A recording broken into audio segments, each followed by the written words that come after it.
We are off, with the first faint tendrils of dawn at our backs. We head west for El Presidio on the trail of the elusive Dr. Clark.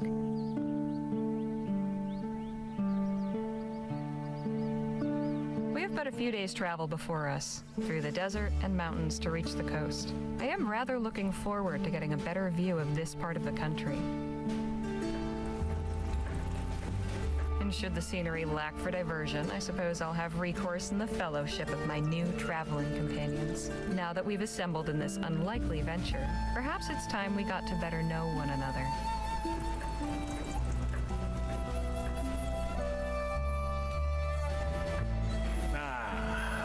Feels good to be underway at last. Yes, though I must Not admit, a bad ride. I'm restless on long trips. Well, we got cards, books, and conversation. Plenty of ways to pass the time.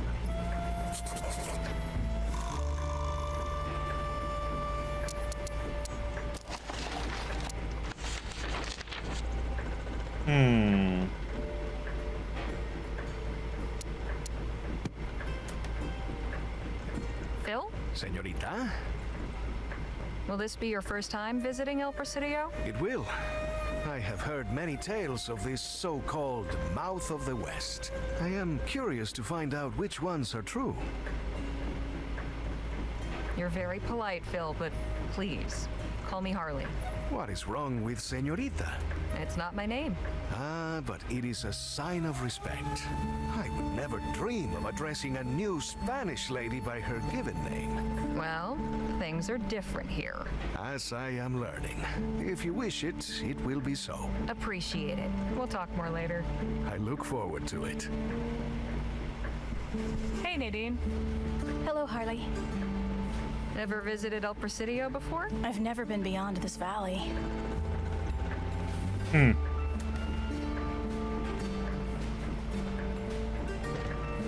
You'll be all right.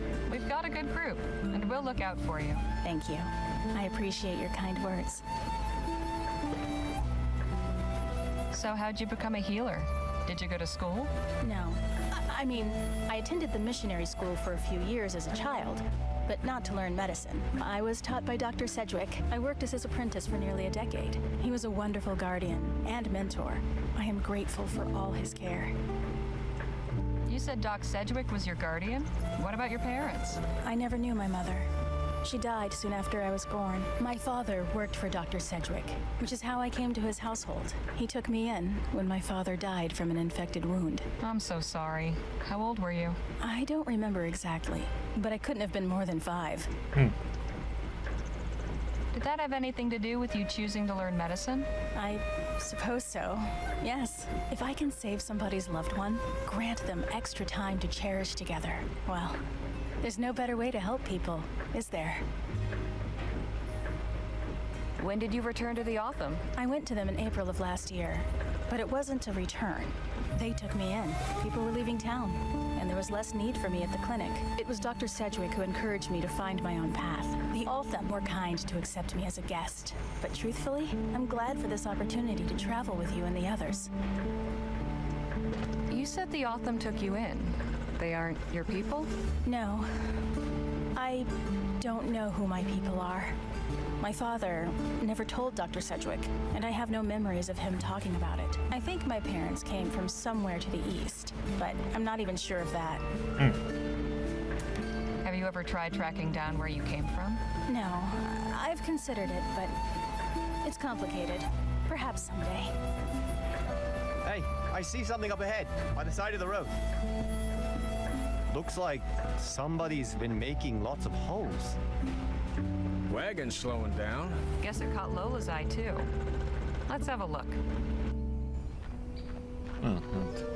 Have you been stranded out here, ma'am? Oh, no, not at all. I can see how it might look that way, but I assure you, I am here with fierce and deliberate purpose.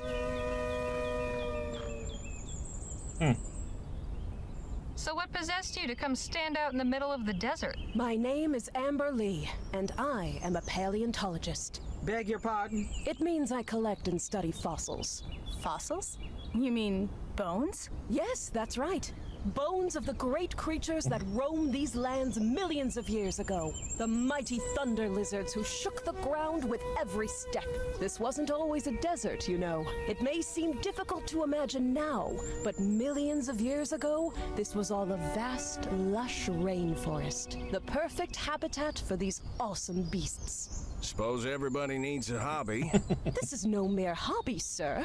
This is my vocation. In fact, I have been invited to exhibit my findings at the esteemed Jolly Good Club in El Presidio. The Jolly Good Club. What a coincidence. We're on our way there right now. Is that right? Are there members of the club among you? No. Are you a member? Alas, women are not permitted to join. They have made a special exception to allow me to give my lecture. And they are expecting something spectacular. If I don't find something truly extraordinary to show, I will be in quite a bind. Fortune has not been in my favor on this expedition. I am certain this area is full of treasures. Fossilized remains, that is. But the Earth stubbornly refuses to yield up her secrets. Say, have you any experience with excavation? Afraid not. Can't even remember the last time I touched a shovel. Oh, no matter. The digging isn't even the most important part.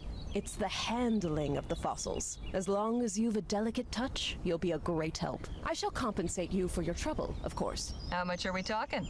I'll need 2 field assistants. I am prepared to offer you 5 crowns each for a day's labor, and double that if you turn up something I can exhibit.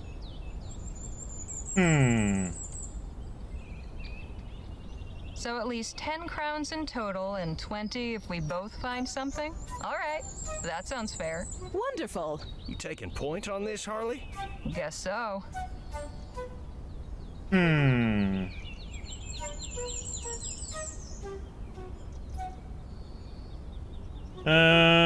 Going with Nadine, I think.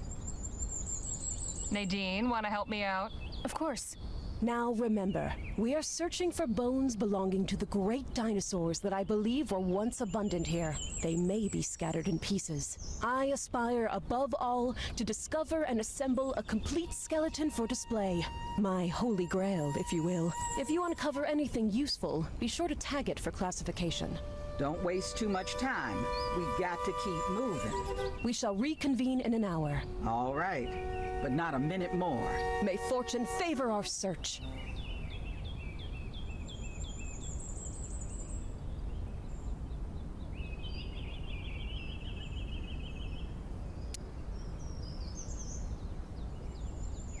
Oh, whoops. Sand's a touch cooler down here.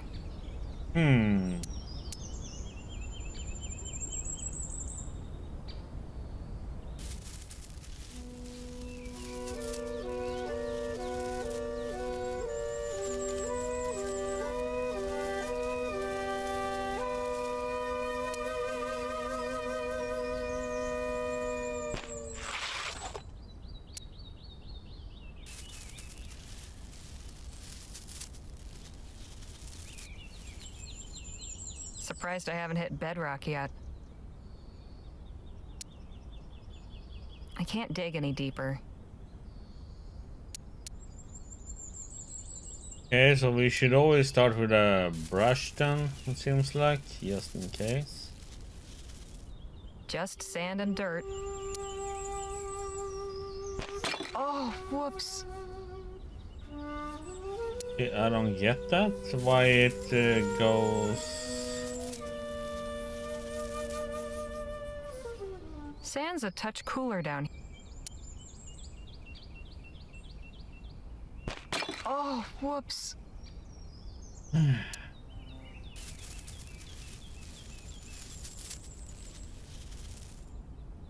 Surprised I haven't hit.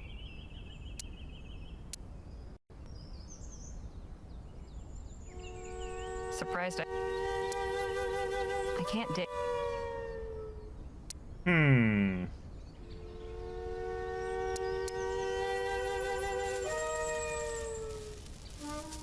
Say, this looks promising. Oh, so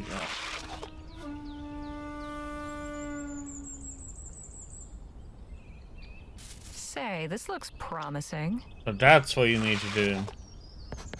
You need to use a brush on that spot to make it... God damn it. Okay. We go back to the other ones.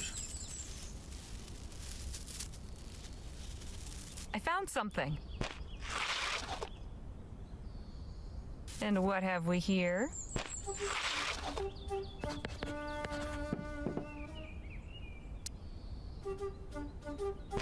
I thought you would have to dig them up after you found them, but no, you need to brush it and it just pops up.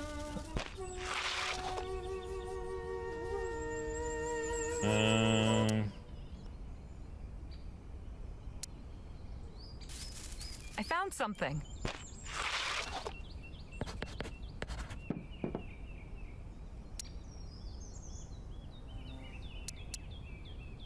Well now, what's this?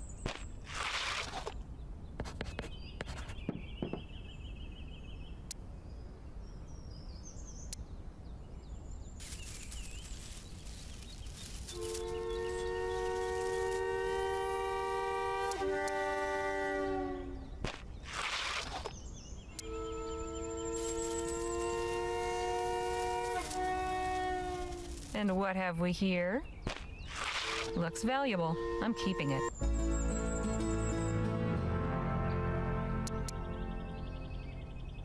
Okay. The heck? It looked like an obsidian.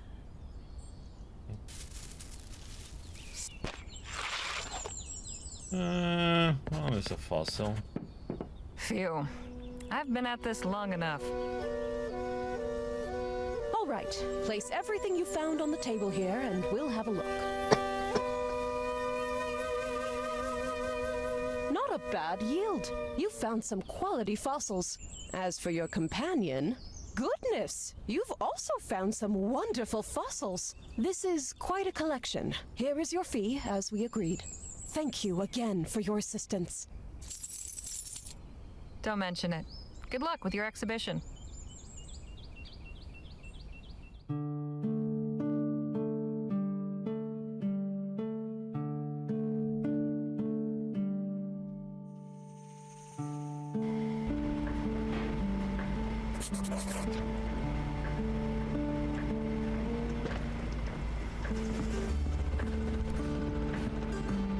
Hey, Danny, let's talk. Sure. Actually, I was wondering about something. Where'd you learn how to fight?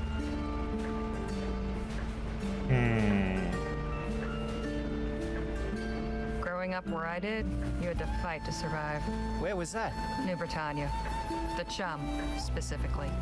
Lamplight City, huh? I've heard it can get wild. You've heard right. Is that why you came west? Yeah. I realized my life wasn't going to amount to much if I stayed. Oh, yeah. I get that. So have you been to El Presidio before? Yeah, I was born there. No kidding. Didn't you say your family lived near El Presidio? In the area, yeah. They moved out to the city proper a few years back. I left when I was 16. Haven't been back in ages. When the Otham had us locked up, you said something about having been in a similar predicament. I have to say, I've been curious. Oh, right. Well, it's not that exciting. Nothing like one of Jake's stories. Let me be the judge of that. So, before I met Jake, I used to run with some folks who, well, we got into some trouble. The guy in charge, he thought it might be fun to try sticking up a post office. That didn't go so well. We wound up in jail for a few days. We didn't escape or anything, just did our time and were let go. I see. Told you it was a boring story. Not at all. I appreciate you telling me. So who were these people you ran with before? They, do we have to talk about this right now? No, we don't. Sorry if I hit a sore spot. That's okay. Maybe some other time. Hey, Jake? Yeah, Harley? Did your travels ever take you to El Presidio? A few times. Can't say I much care for it. But that city's for you. Too crowded, too impersonal. I'll take the wide open countryside any day. Looks like we have some time on our hands. How about a story? Sure, why not? It was 1842, and I'd been hired by the sheriff of Bleachbone Gulch to track down some cattle rustlers. It was a long and winding trail, but by following the signs, I finally tracked down the stolen herd and the rustlers' camp. So I went back to town and gathered up a posse. 4 able-bodied men, plus myself. That night, we went back under the cover of darkness. We had the element of surprise, but we were outnumbered 3-1. Before I knew it, the shooting had started. It was a long and bloody gunfight.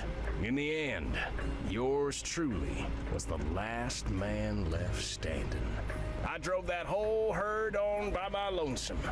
They were all back home by dawn, with not a head missing. Lost some good fellers that night. But that was the end of cattle rustling in Bleachbone Gulch. Hell of a story. Now there's plenty more where that came from. I appreciate the chat. Anytime, Harley. We're slowing down again. Good. I could use a change of environment. Harley, could I have a word outside? Sure. Sun's getting low. Time to set up camp. Harley and I'll be back shortly. Just gonna take a walk over to that spring. Danny and the others can aid in the preparations. You better not be skipping out every time there's work to be done, you hear? Shall we? Lead on.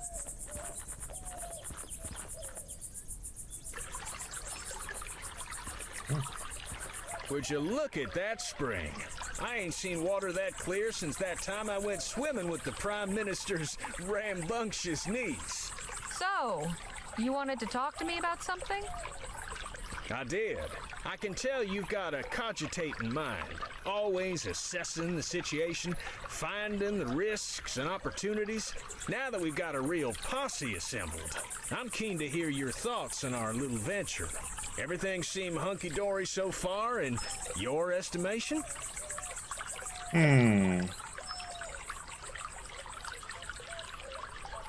Yes, I think so.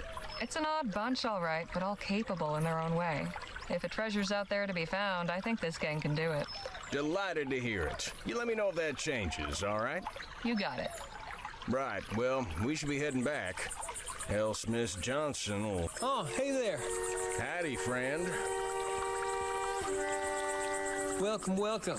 Name's Aubrey Trout, but you're not here about me. I reckon you're here for the spring water. Something special about it? Something special about it? This here's an etheric spring. What the It's heck? kept secret in the Great Western Desert. Etheric spring. Sure. Y'all know about ethericity, don't you? We're familiar. Well, this water's got the same properties due to a confluence of etherically sensitive minerals deep in the earth, you see. This here's a hotbed. Taking a drink will cure whatever ails you and grant you the strength of 10 men. No kidding. If what you say is true, people would be lined up from here back to Rosewater. So where is everyone? I told you, it's a secret. Well, for now, once word gets out, I'll be up to my eyes in folks wanting a sip of the stuff. Everybody's trying to lure I can us. see by your face you're not convinced. Mm-hmm. Maybe this will change your mind. Observe. Jumping Jehoshaphat. Daily sips of this water have conferred upon me a practically superhuman strength. Now, tell me, how old do you think I am? I imagine a spry young feller like yourself can't be more than 25? What if I told you I was 52?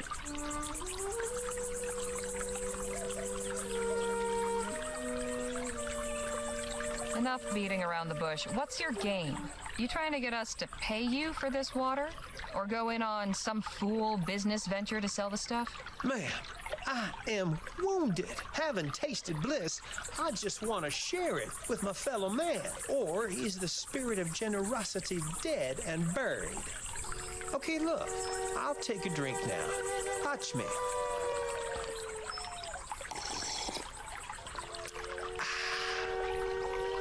There, you see?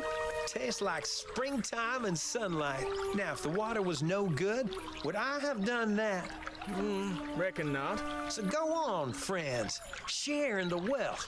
Take a sip. If it does even half of what you say.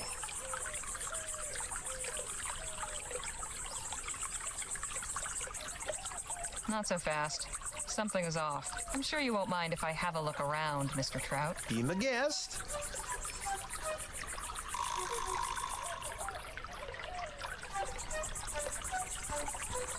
Looks refreshing, but looks can be deceiving.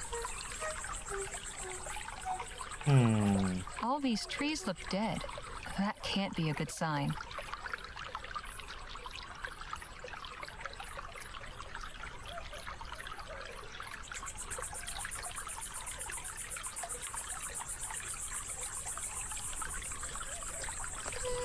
Yeah, something is.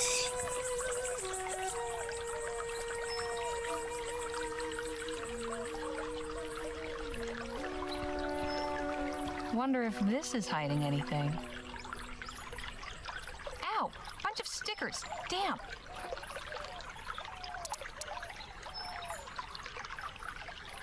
An ancient arrowhead I found buried in the desert.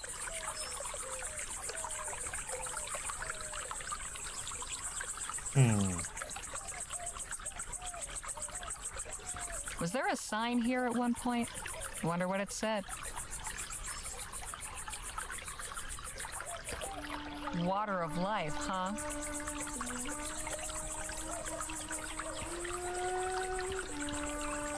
Nothing but twigs and leaves.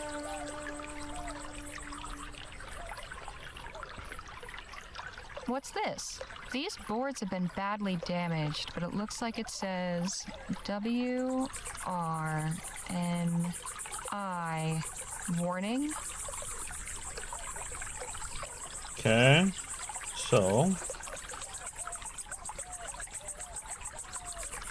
These boards have been badly damaged, but it looks like it says WRNI warning. What's this? A money pouch. There's 10 crowns in here.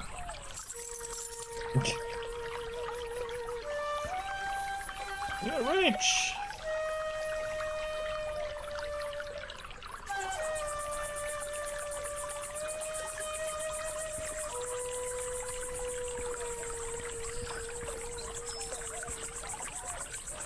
Jake, I don't think you should drink that water. Why not?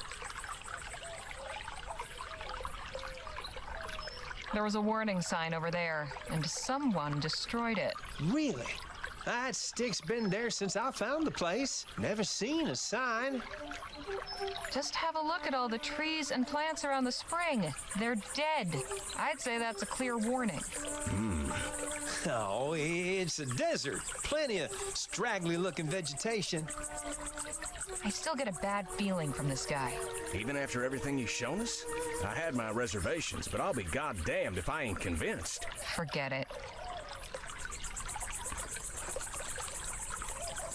I've got my eyes on you. I'm flattered. What the heck else am I missing on?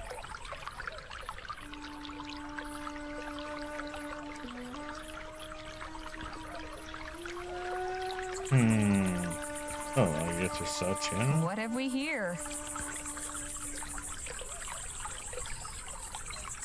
Magic Spring didn't do much for this beast's health. Did this poor animal die after drinking the water, or because of it?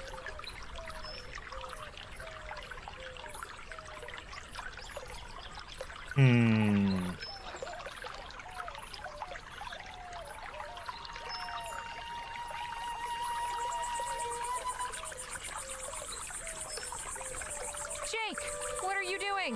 Your friend got tired of waiting around. Now hold on just a minute. Oh, I've held on long enough. To your health, friend. To all our health.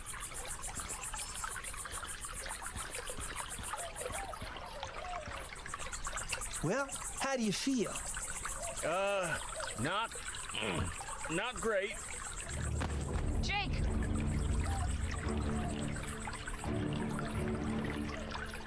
Now, no sudden moves. Empty your pockets. I want every last copper. Just how were you able to drink so much of that stuff? A great magician never reveals his secrets. Now, less chatter, more emptying of pockets. You think I'm giving you anything after you killed my friend?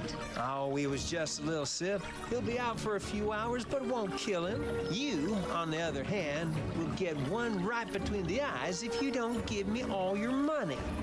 Now. Fine, take it and get out of here. Wise choice, friend. The heck?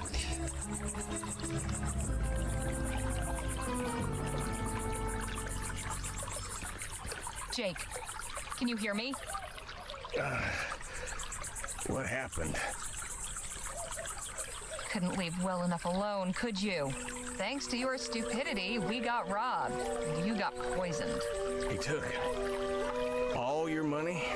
All except the crown stuck in my boot for emergencies. Oh, hell. Sit tight. I'll fetch Nadine to have a look at you.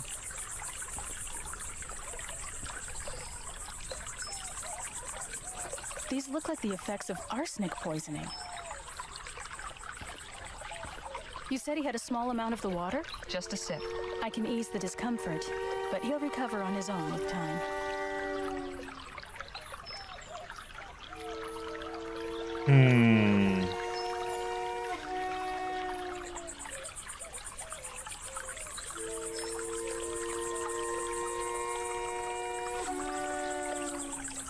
You should save your medical supplies for emergencies. This will be a learning experience for Jake. Are you sure? Yeah. Then help me get him back to the wagon. He needs to rest.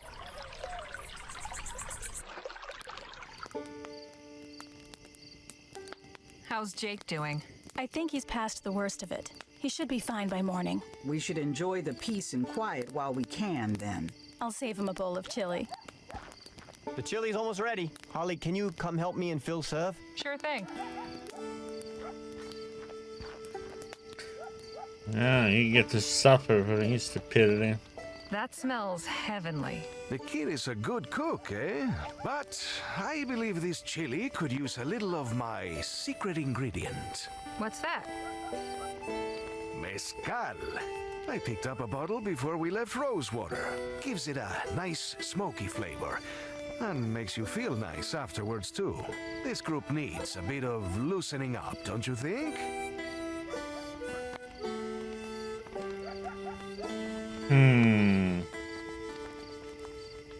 Okay, just make sure not to overdo it. Me? Overdo it? Never.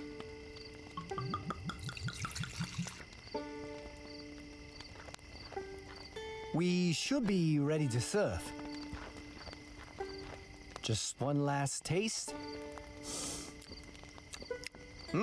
Tastier than usual. Smoky. Did one of you add something? Just my secret ingredient.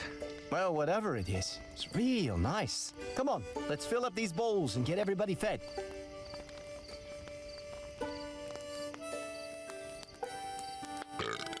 Really, Mr. Marquez? Now, in ancient Rome, belching after a meal was considered a great compliment.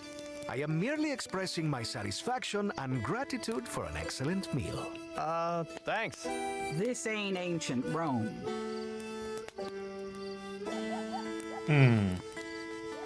I'd say it was the best damn chili I've ever tasted. You ever decide to give up gunslinging? Maybe you could open up a restaurant. You really think so?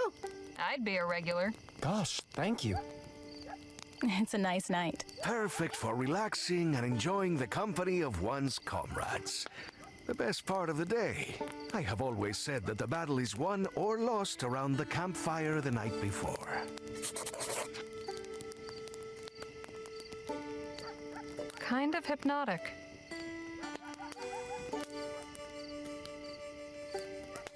How are you doing, Nadine? It's been quite a journey so far. Never expected to find myself digging for ancient lizard bones in the desert. In any case, I look forward to seeing what tomorrow will bring. If you'll excuse me, it's been a long day. I need to rest up for tomorrow's drive. Night all.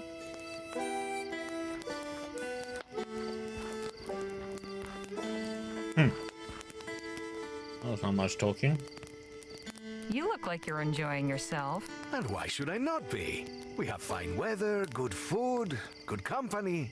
Are you not? Well, sure.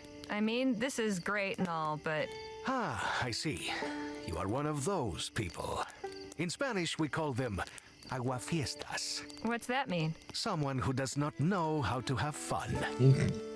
I hate to leave such merry company, but I'm suddenly feeling very sleepy. Please excuse me. I'll see you all in the morning. Night.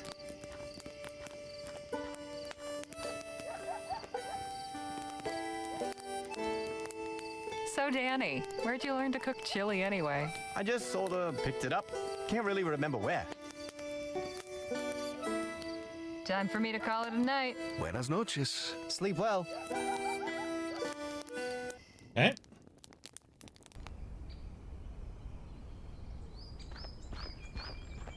We leave within the hour. Don't leave anything behind. Say, Harley, care to join me and Jake for a stroll? Where to? Not far, just along the river. Thought we might enjoy the fresh air before getting cooped up in that tin can again. Danny breaks wind like a horse in there, you know, especially after one of his chilly nights. Oh, come on. I do not. I'm just joshing you, Danny boy. Shall we? Lead on.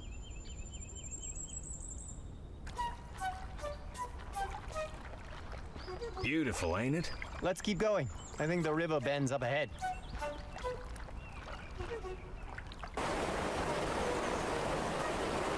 Awfully rough water. Shucks, this ain't nothing. It gets real wild a little ways down. Just what are you doing up there, young man? I'm playing. You ought to be careful. Those branches are like twigs. I'll pay these fussing old hens no mind, Sonny. I was the same at your age. Used to jump around trees like a lemur. I'm good at climbing. Watch this.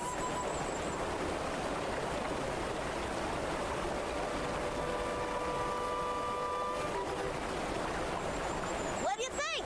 Mighty impressive, son. Maybe you best go back to where you were. You're making me nervous. You are a fussing hen. I told you, I'm good at... Ah! Shit! What the hell do we do now? Danny! Hot damn, he's got him. Now hurry up and come on back to shore. I'm trying. I can't swim! Hold tight. We'll figure something out.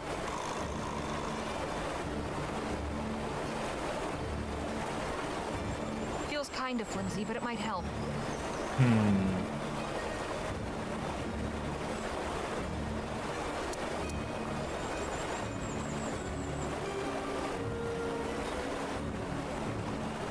Here, grab onto this. Danny!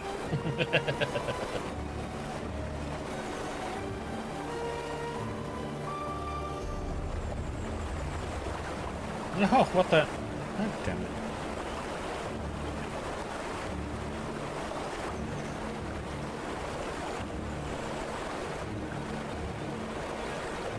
Jake, What? I might have an idea, but I'll need something first. Okay, what?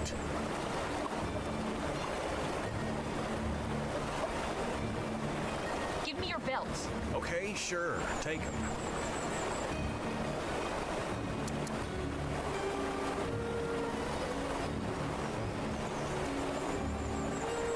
Tying the belt to that isn't going to help.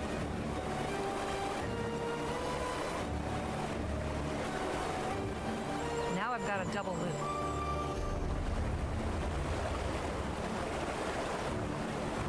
Danny, grab onto this.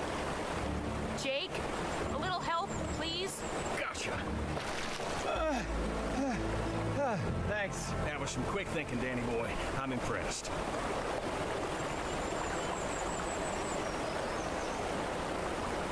I'll say, you're a true hero, Danny. I just did what anybody would. That's a load of bull, and you know it. The rest of us were standing around gawping, but you knew what needed to be done and didn't hesitate 1 second. Be proud of yourself, Danny. You've earned it. She's right, you know. Damn fine instincts. Hey, kid, how about a little gratitude for your rescuer? Danny here just saved your wretched back-talking neck. Thanks, mister. You're welcome. Have you got a family to get back to? They must be worried. Yeah, Ma and Pa got a camp nearby. Run along then, son. Be sure to tell him Gentleman Jake's brave assistant, Danny Luo, saved your life. And stay out of trees, little brat. All right now. Let's head back to the others so Danny can relate the tale of his heroic deeds. Actually, I'll catch up later. Suit yourself, hero. Hey, don't be too long. Would you mind a little company? Sure. I just needed a moment away from Jake anyway. I'm glad you're here.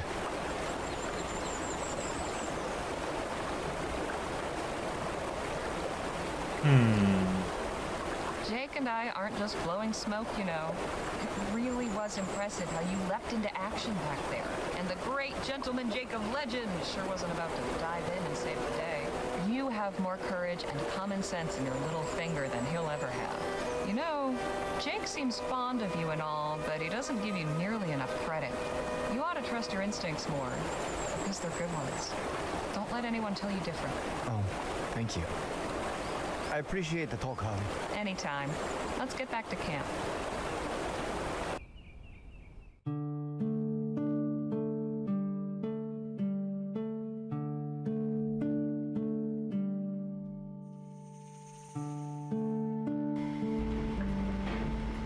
Okay.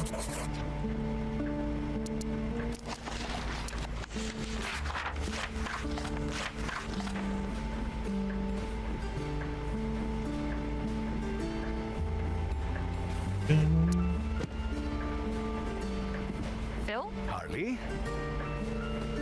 Now we've got some time.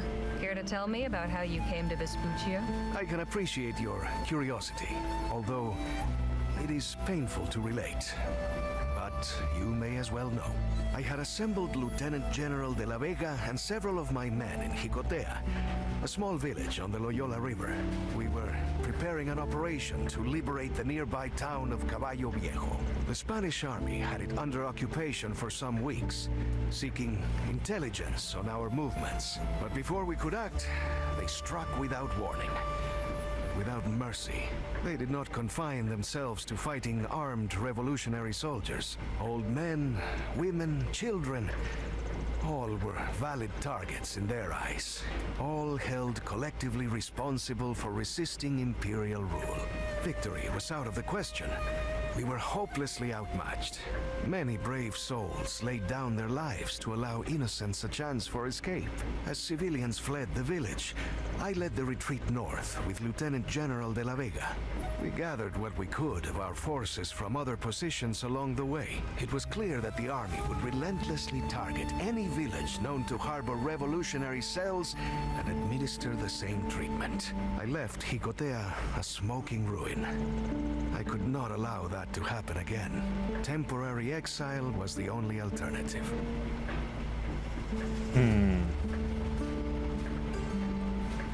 Holy hell, what a story. I'm sorry you had to go through that. Do not be. The Spanish have shown their true colors and made the necessity of our struggle only too clear. The day will come when I will gather my army, renewed in force and in spirit, and return to our homeland to reclaim what is ours. So, this revolution, what exactly is it you're fighting for?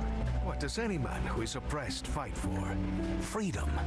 Simple as that. The imperial government has grown fat on the labor of the masses. They torture and imprison anyone who dares speak out against their abuses. My people and I are straining to throw off the yoke of colonialism. We'll talk more later. I look forward to it. Hey, Nadine. Hello, Harley. Something I'd like to ask you. You seem quite well traveled. What's it like in a big city?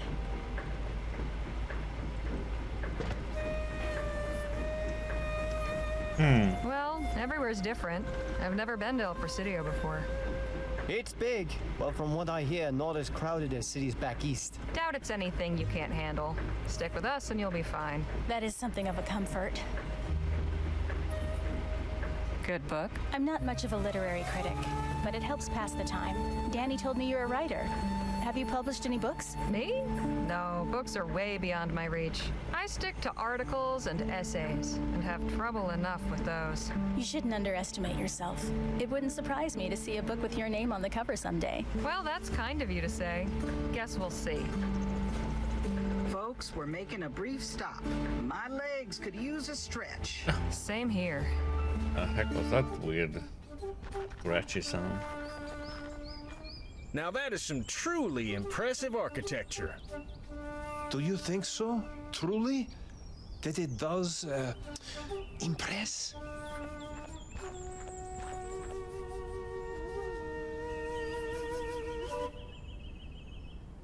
I agree.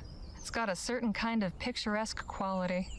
Are you the architect of this structure, sir? I am indeed visionary, architect, and sole laborer. My name is Villius Circus. What you see before you is a monument to love. How do you mean? This is my marriage proposal to my darling Martha. Every stone you see has been placed by my hand with utmost care. Soon it shall be completed, and my castle will have its queen. Damn, feller. You're making the rest of us menfolk look bad.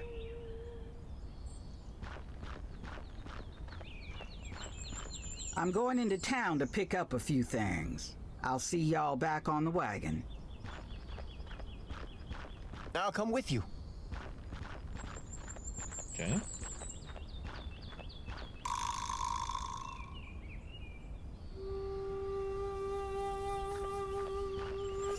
Not sure what's in them, but they look heavy. Suppose it gets the job done, eventually.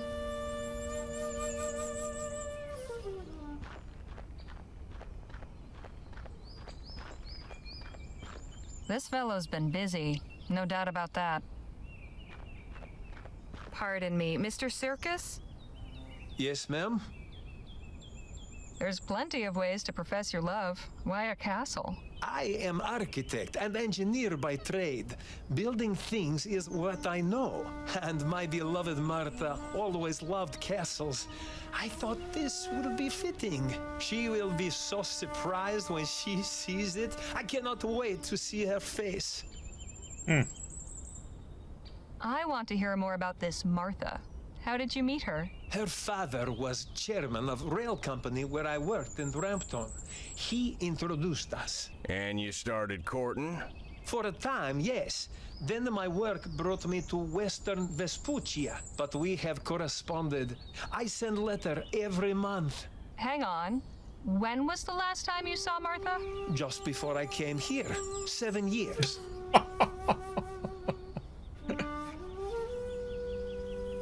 You're telling me you haven't seen Martha in 7 years, and you've built her this castle hoping she'll marry you? What if she says no? She will not refuse me. Not when she sees what I can give her. But perhaps 7 you years. will see for yourself. I sent her telegram to invite her here, and she sent a response. Today she will be here.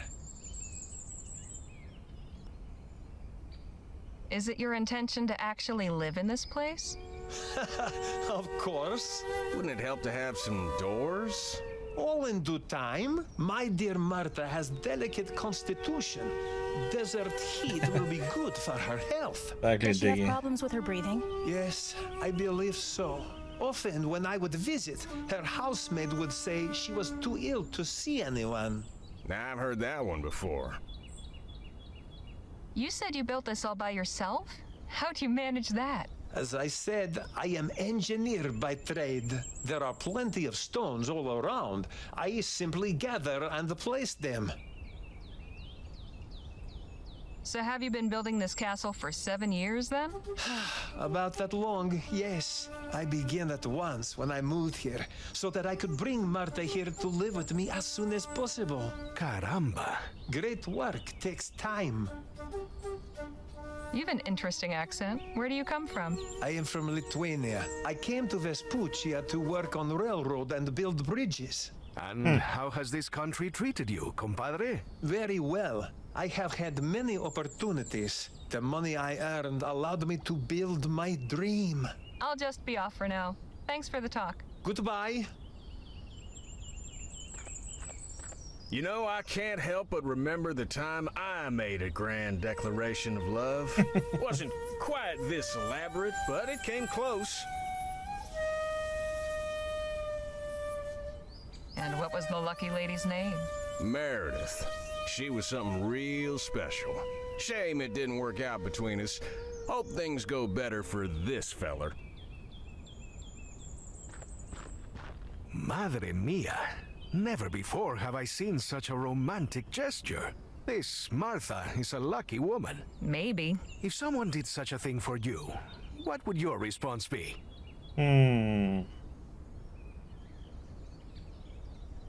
Mostly, I'd be astonished. Nobody's ever done something like this for me, and I don't expect they ever will. Oh, that is sad. Just the way of things. I really do admire this gentleman's dedication. It's rare to find someone so committed to anything.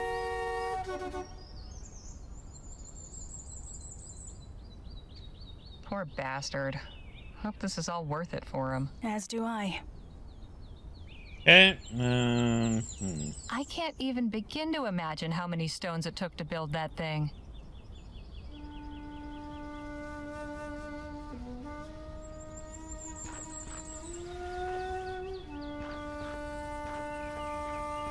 Harley, does it seem to you that something is not quite right about Mr. Circus' story? I had that thought, yes. I have a suspicion that the lady over there might have some clarification to offer.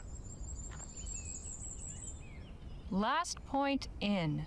Doesn't inspire much confidence, does it? Okay. Ma'am? Yes? Your name wouldn't happen to be Martha, would it? Why, yes it is. Martha Ward.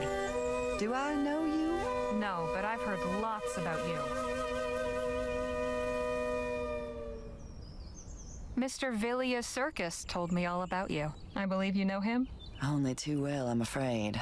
I just want this unfortunate business concluded so I can go home to my husband. Wait, you're married?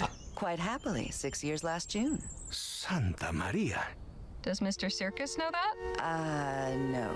That's why I'm here. Yeah, you were correct, Diggy.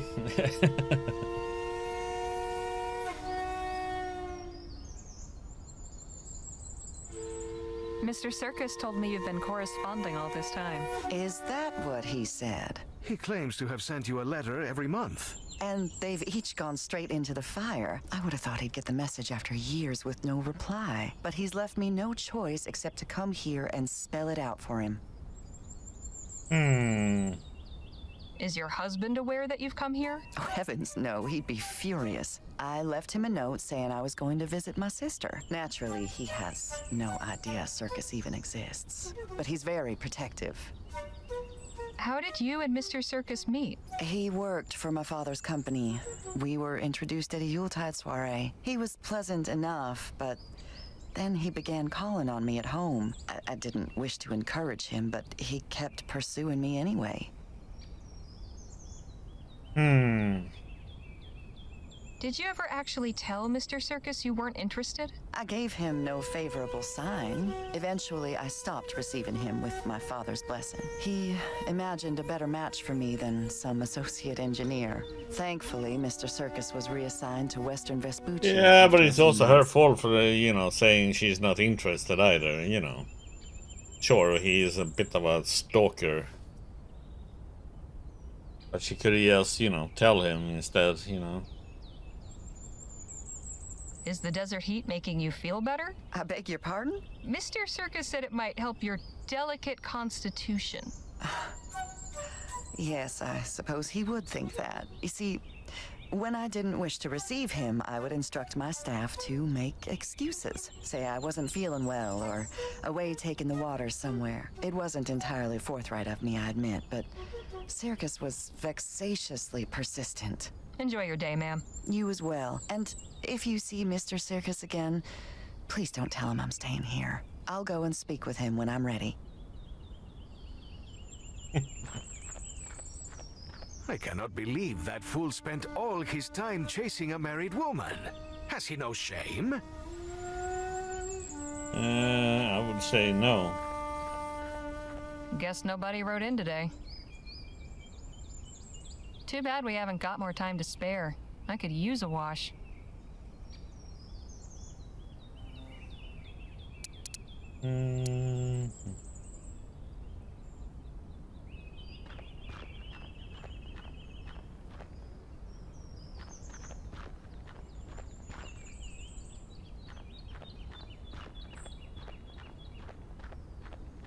Just goes to show what one man can accomplish if he puts his mind to it.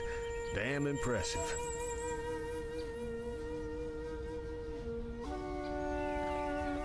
I have a nagging feeling that things will not end well for poor Mr. Circus.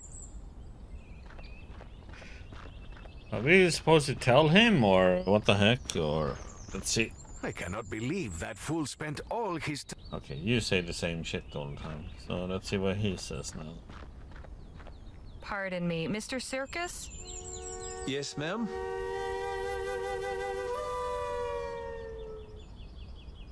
Mr. Circus, there's something you should know about Martha. What? What is it? Well, it turns out she's married. Has been for 6 years. What? How do you know this? Did you meet her? Yes. She said she would come speak to you when she was ready. Ah, this explains everything. When I did not hear from her, I blamed this country's ineffectual postal service. But clearly this brute has kept her from writing, or even hidden my letters from her. No, you don't understand.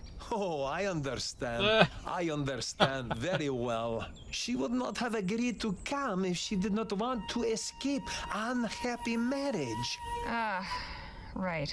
I'll just be off for now. Thanks for the talk. Goodbye.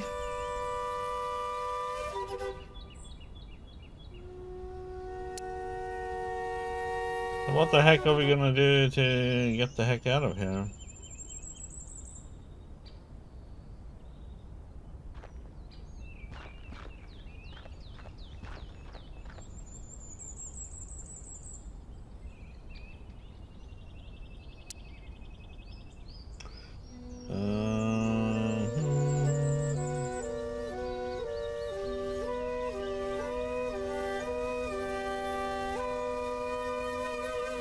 There's nothing else I can do here, so... Ma'am? Yes? Mr. Circus seems convinced you're going to leave your husband for him. And I'm sure Mr. Circus also believes pigs can fly. How will you deal with him? He clearly won't take no for an answer. I'll find a way. I'll just... Martha! Bronson, what are you doing here? I'd ask you the same. Why did you lie to me? Oh, Bronson, I didn't want to, but I had no choice. Things are just so complicated. What in the ether does that mean? And who are these people?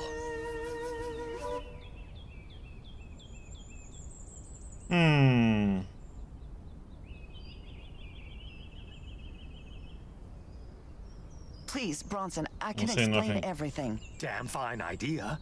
Start by telling me what you're really doing here. I came to deal with some personal business. Personal business? What personal business could you have?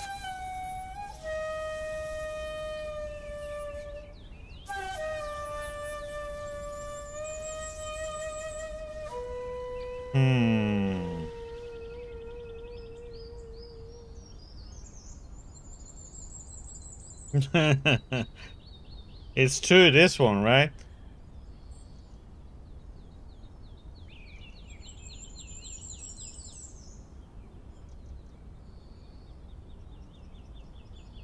Your husband has quite the temper.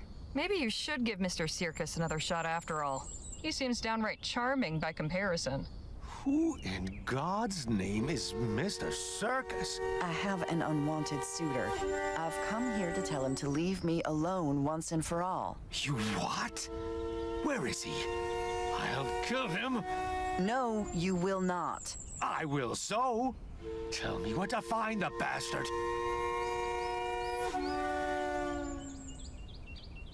Hey now, get that bee out of your bonnet. I've had it up to here with your cheek. I don't need your help. I'll find him myself. Bronson, come back here this instant. I can't believe you. You've no idea what my husband is capable of.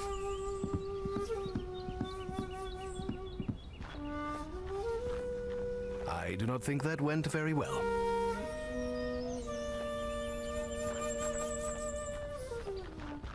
Scoundrel! Ruffian! I'll teach you to lust after another man's wife! Ah, so you are the swine keeping Martha prisoner. Why, you foreign bastard! Whoa, easy, feller. Bronson, have you gone mad? You have until the count of 10 to get out of my sight and out of our lives forever. Otherwise, I'll make sure you won't bother us again. 1, 2. You should listen to the man, Mr. Circus. He seems to mean what he says. I most certainly do. You do not frighten me. Hermano, you should be very frightened right now. Bronson, put that gun away and stop acting like a fool. I'm doing this for you, my sweet. But I asked you not to, Sugar Plum.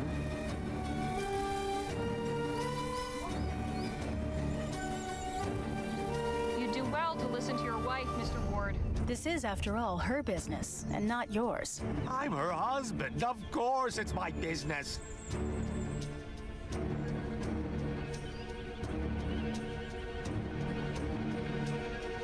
Mr. Ward, stay your hand. Don't do something you'll regret. My only regret will be leaving this cat alive. Enough of this drama. Fish or cut bait? Gladly. Bronson! I'm afraid it's beyond my help. God damn. Just like that, huh? I'm sorry, my dear. It had to be done. Martha! Martha! Come back! I didn't think he was gonna shoot him, but yeah. What were you thinking, Harley? Goading him on like that? I didn't think you'd actually do it. Mr. Circus learned a hard lesson about honor. A pity Mr. Ward did not have the consideration to challenge him to a proper gentleman's duel. What's going on here? A regrettable tragedy. I don't want to know. Come on, we've wasted enough time.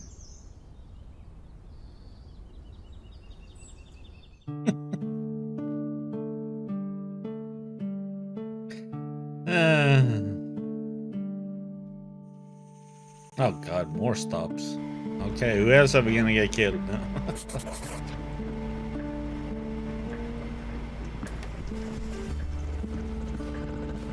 Hey, Danny, let's talk.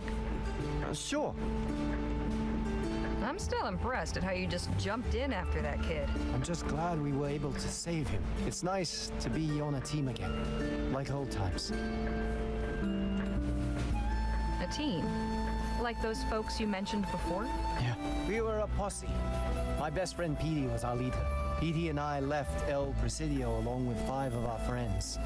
We were looking for new lives out on the frontier. I told my parents we were pooling our money together to buy a farm, which was true. Except, we didn't actually have any money. Petey took charge and we all started off working odd jobs here and there. But he got impatient. He got it into his head that it would be easy money to rob a stagecoach. I didn't much care for the idea, but once Petey put his mind to something, there was no turning back. So the big day came, and things didn't go so well. Petey didn't make it. I was the only one who did. I'm sorry. Me too. I just wish I'd said something more. Push back harder on the whole idea. But honestly, talking about it helps. So, thanks, I guess. Hey, Jake? Yeah, Harley? Feeling any better? Not quite restored to the full bloom of health, but I'll get there. I certainly appreciate your display of concern, however belated it may be. I appreciate the chat. Anytime, Harley. Leger, get up here a minute, would you? What's going on? I don't much care for the looks of that sky. No? Looks fine to me. Give it half an hour and it won't. There's a dust storm coming. We need to seek shelter fast. We can't just stop and wait it out on the wagon? Even secured, there's a chance it could blow over. I'm not risking it. There's a house up ahead a ways. We'll stop and see if we can shelter there. All right. I'll let the others know.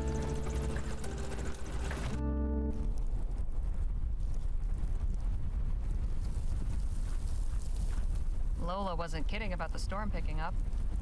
Is someone living here?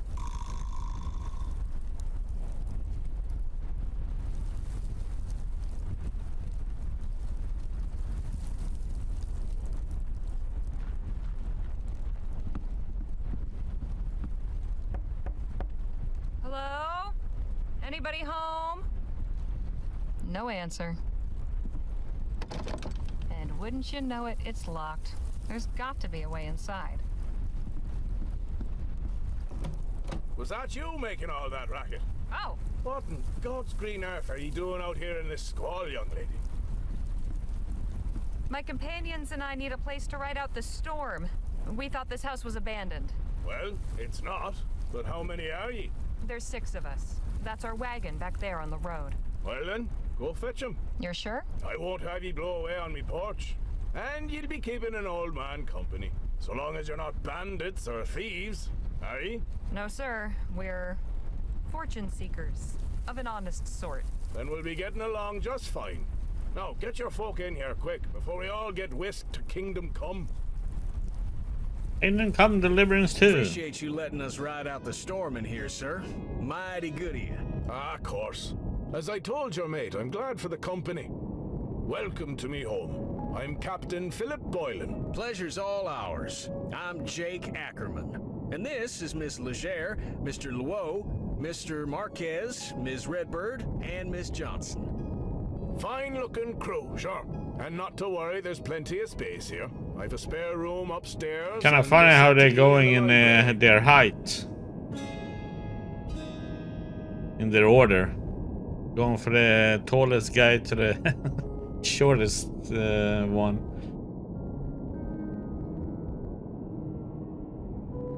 So, Captain Boylan, would that be a sea captain? Aye. We're a long way from water. What brought you out here? There'll be time for trading tales soon enough. For now, I'll be needing some assistance. I was about to start supper. Seeing as I'm setting extra places, I could use a couple more hands. I'd be glad to help. As would I. Ah, grand. Could you use another? Sure. All right, shall we? The rest of ye, make yourselves at home. I'll sound the gong when supper's ready.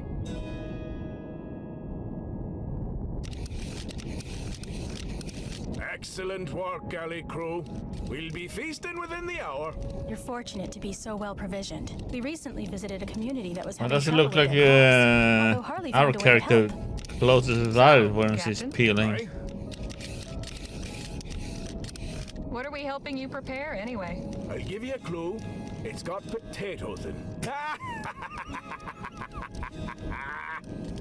But seriously, why ruin the mystique? You'll find out soon enough. Captain, I was wondering... Aye? Where did you get that gong? Oh, that were a gift from an old friend who spent a few years sailing out of Shanghai. Is that from whereabouts ye hail yourself, Mr. Luo? Me? Oh, no. That is... My parents came over from China, though. I'm not sure where exactly. They never talk much about it. But my brother and I were both born in El Presidio.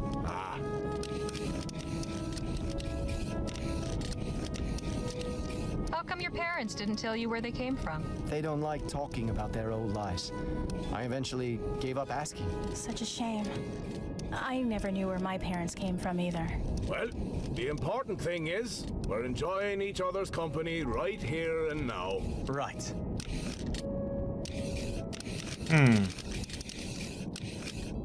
So have you ever been to China? No. I hope to go someday, though. Maybe I can convince Jake to take his show overseas once this trip's over. I wouldn't hold my breath. Well, this should be plenty, thank you. Why not go rest up? I'll sound the gong when supper's ready. That was lovely. What an interesting life he's led. I bet he's got as many stories as Jake. Speaking of which, I better go find him. I'm going to look in the library. See you at dinner.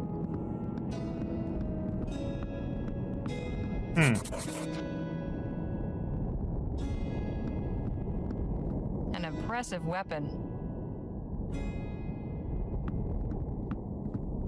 If I had to guess, I'd say this came from someplace in Africa. A seaside landscape. I'm detecting a theme.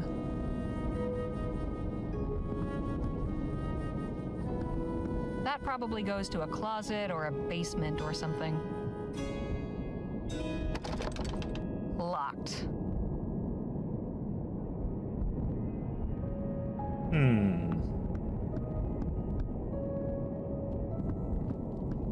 It seems the good captain is an avid reader. No kidding. These shelves are full of ship's logbooks. Captain Boylan had a long career. Who's that? Palace, I believe.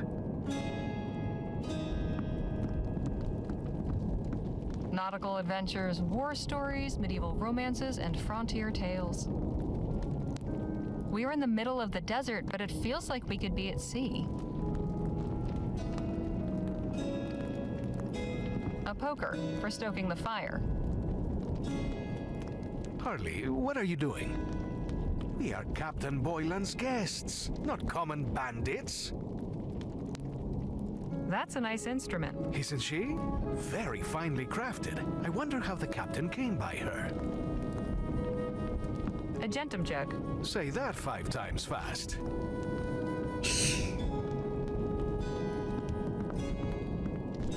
The label says Barbados rum. Quite a collection, huh? You know, Dr. Sedgwick was also fond of collecting. Not like this, though. Mostly things like medical diagrams, antique surgical implements, and wax anatomical models. When I was young, I used to go into his office to sneak peeks at the old books that had illustrations of people showing different afflictions. Pustules and lesions, scrofula, all the venereal diseases at once, that sort of thing. They were kind of horrifying, but also strangely fascinating. Why, Nadine, you absolute scamp. Admiring the captain's collection? I am. Such curious objects. Classical dialogues, poetry, and natural philosophy.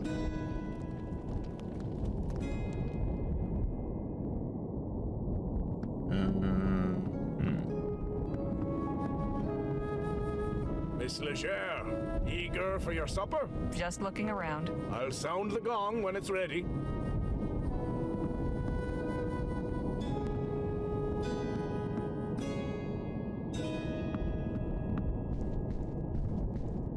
The plaque says the Corona. Oh, that's interesting. There's a little model sailor that looks kind of like Captain Boylan.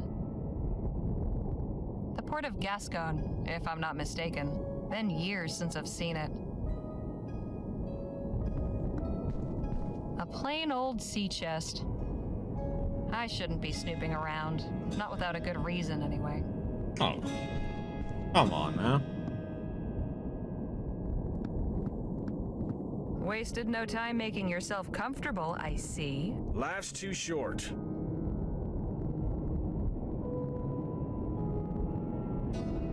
Nice to be able to freshen up. Ah. Storm's still going. I'm glad we found a safe place to stay. If evocative scene. Don't stare at that painting too long or you'll get seasick. Speaking from experience. Let's just say I'm glad it's on the wall behind me. We can chat after supper. Right now, I could use a rest.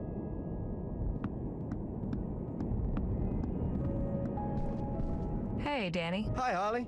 Do you mind if we talk later? I'm feeling a little white. Sure, not a problem. Functional little nightstand with storage. Hey now, don't go snooping around in there. We don't want to get on our host's bad side. Well, you don't tell him, he won't know. Okay, what the heck, man?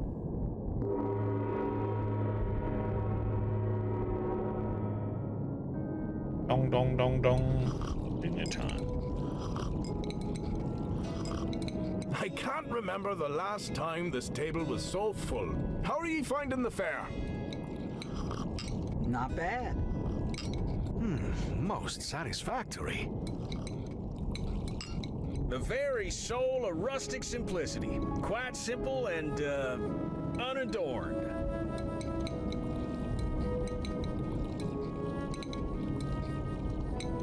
And no adornment needed. My compliments to the kitchen. But then I'm not exactly impartial. In any case, it's been a real pleasure having a proper meal at a table.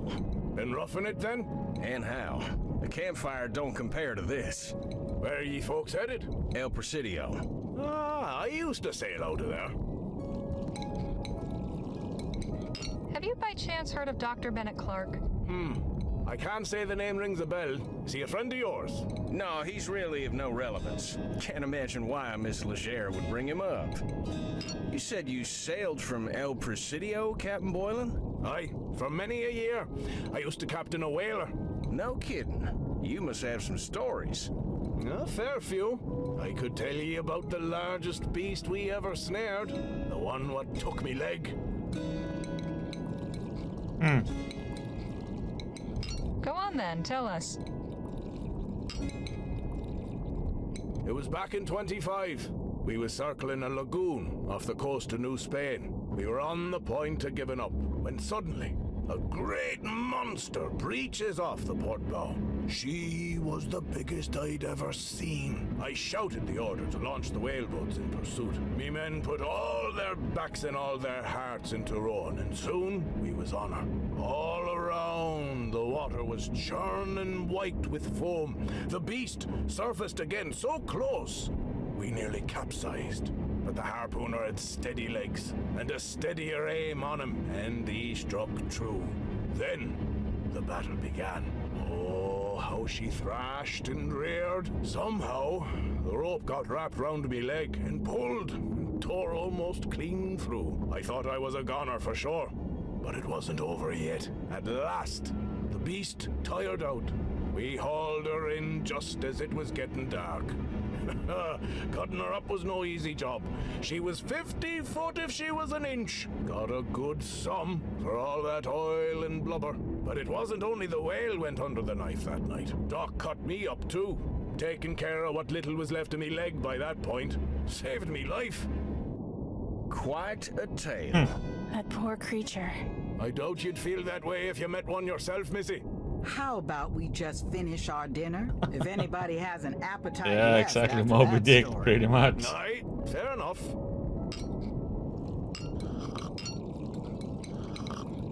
With a twist of a leg. No, that was a fine meal. And a fine meal should be followed by some fine rum and He conversation. didn't get an arrow in his knee, he got a rope around his knee. That sounds like a perfect way to pass the evening. I'm going to retire. Sounds like the storm's died down, so I'm bunking in the wagon. You sure that's a good idea, Miss Johnson? I'm sure. See y'all bright and early. Harley, a word? What is it? Captain Boylan's a friendly feller, but you were a mite loose-lipped at dinner, if I may say. We don't need every Tom, Dick, and Harry knowing about our search for Clark's money.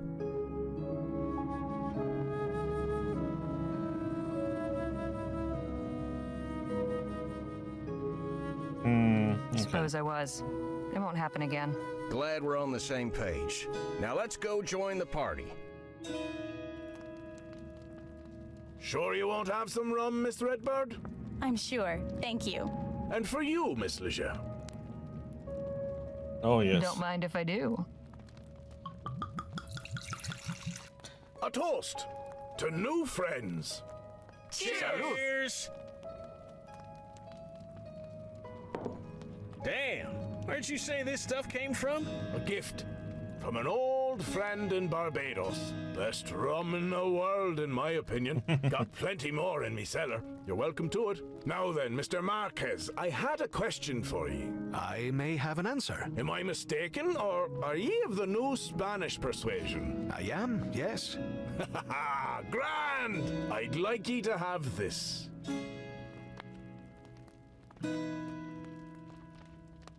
She belonged to an old friend of mine. New Spanish, like yourself. He used to play the most beautiful music. He left her to me when he died, but I always felt she should return. It's to a long time her since I had home, as it rum. were. I'm honored. Suppose I ought to have asked if you play. In fact, I do. A little bit, anyway. Go on, then. Give us a song. Very well, but let me tune her first. Have to push up the ends. Let's see.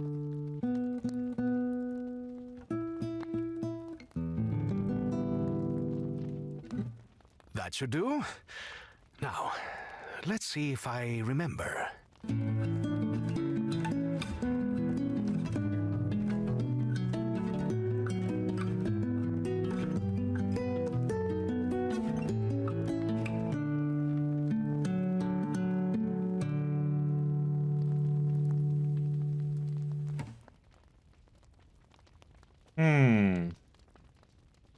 Goodness, that was beautiful.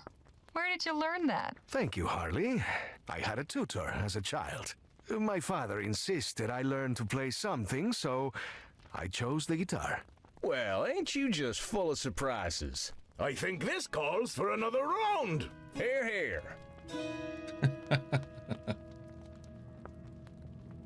It's been a grand evening, but this old salt needs his beauty sleep. Stay up late as ye like. All I ask is ye not disturb me in me quarters. I'm not a light sleeper, but I can be a right bastard when startled. I promise we'll steer clear and tiptoe quieter than the angels. Good night, Captain. See ye all in the morning. Don't know about you folks, but I ain't ready to bed down just yet. Yes, the night is still young.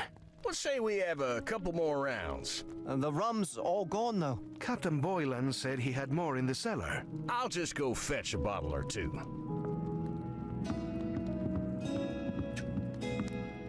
Bottle or two. Oh, bad news. Cellar's locked. Oh, chingada. Guess the party's over, then? Not necessarily. Harley, would you be so kind as to apply your skills to our little problem?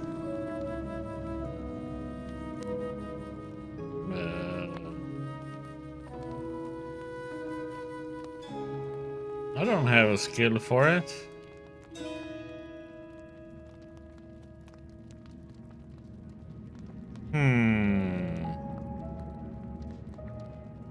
Or? How are we gonna get it open now? Sure, I can get that door open. Trickier without lockpicks, but I'll improvise. Atta girl. Let us know when you done it.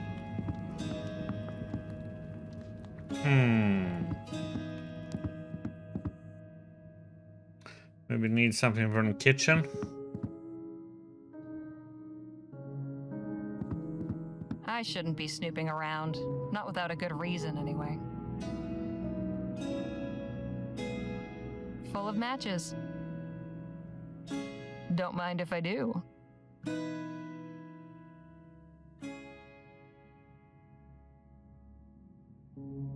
One of the doors is slightly open. I shouldn't be snooping around. It's empty.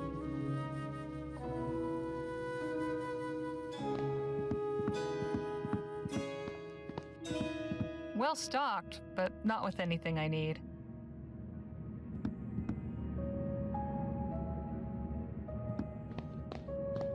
For an old sea captain, Boylan's got some rather modern conveniences. Definitely not the one that got away.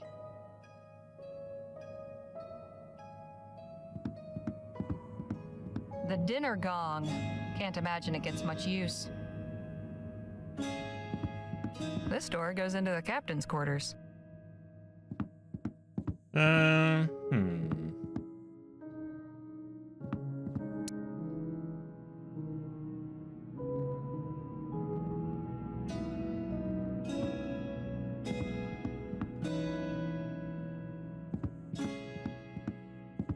This is the water closet.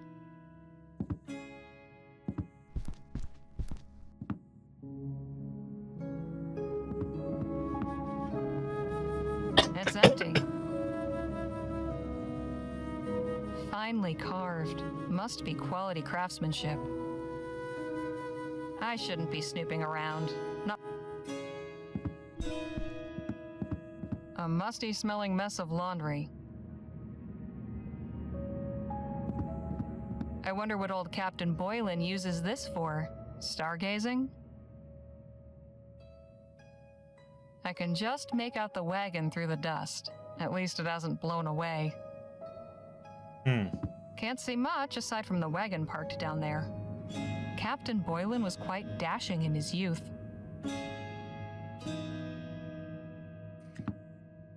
Okay.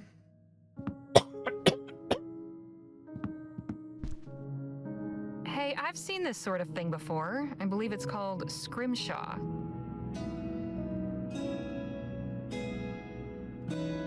It's got an old sailing ship on it. It's been carved with a whale design. It's got a seabird on it, a pelican, I think. Someone carved a lighthouse onto this.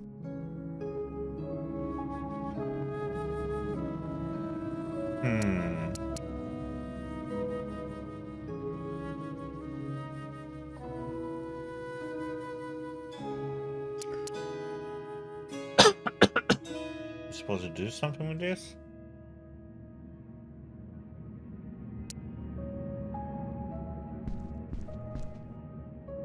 I shouldn't be snooping.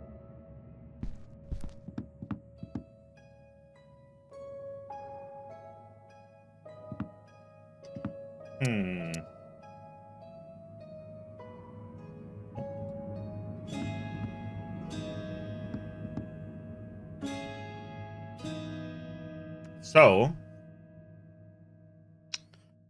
what the heck are we gonna use them to get in there?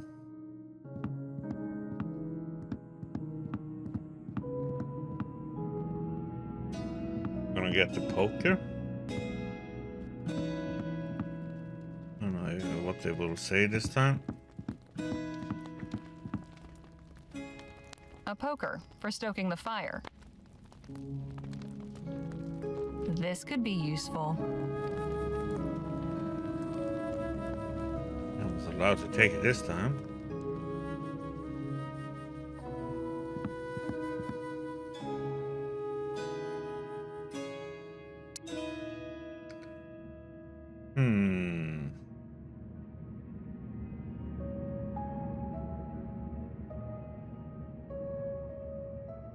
Wonder what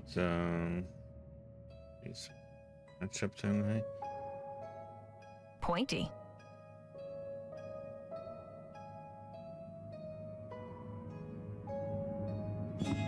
I could try prying the door open.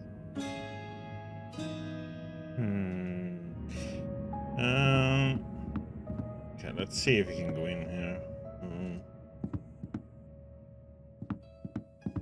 Be quiet.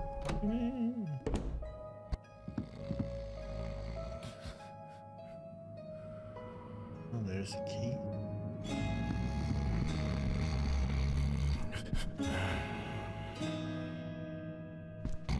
They're right over Captain Boylan's head.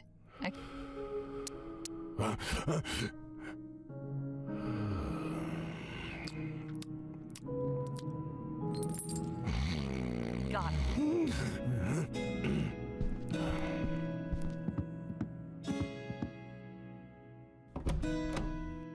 Well, that was easier than I thought it would be.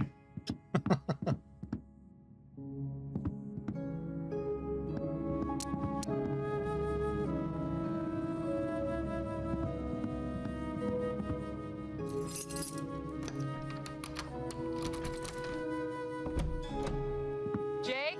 Phil? I got it. Nice work, Harley. Now let's go get that rum. Party time! Oh, I have a match for I it. cannot see a thing down here. How about we light that wall lamp? Good thing for you that I do have matches. Huh? Oh. Much better. Now, about that rum. What was that? Sounded like the captain's voice. Come on. But I wanted a rum. Oh, come on, man. You heard it too, huh? Yes, it came from upstairs, I think. It sounded like Captain Boylan, but aren't his quarters on this floor? I thought the same. Perhaps we should go see if he's all right. Yep, you and Miss Redbird check the spare room. Danny and I'll check the bedroom. Harley, you look in the captain's quarters. We ain't got time to lose.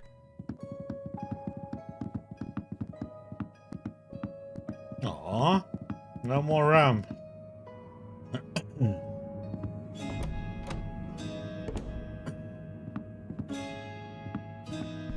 Oh, he's... Odd.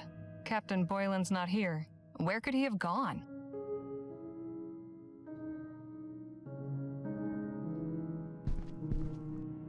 There's an old book in here. A journal. Better take it. Okay. Don't know why we better take it. There's not much in here. I guess Captain Boylan didn't care much for writing. Here's an interesting passage. Fisher landed another whale today on his first shot. I asked him how he managed it. Turns out he's been tying his wife's kerchief to the harpoon handle. Swears it brings luck and improves his aim. Ah, to be young and in love.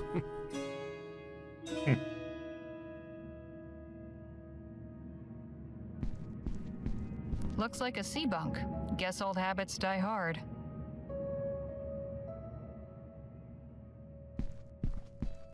I can just hear Joni.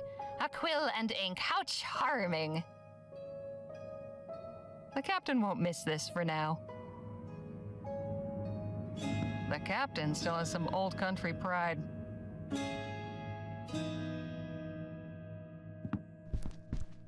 The storm has eased up some.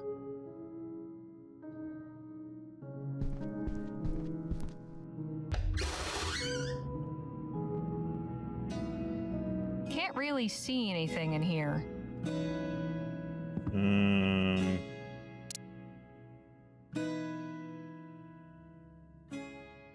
Hold a matchup. Hang on. What's this? There's a small switch in the back. Well, I'll be damned. Okay. Captain! You're still breathing, thank God. Hang on, I'll get help. When we come back, he's not there. No. He appears to be fine physically, but he seems to be in some sort of trance. A trance? How do you mean?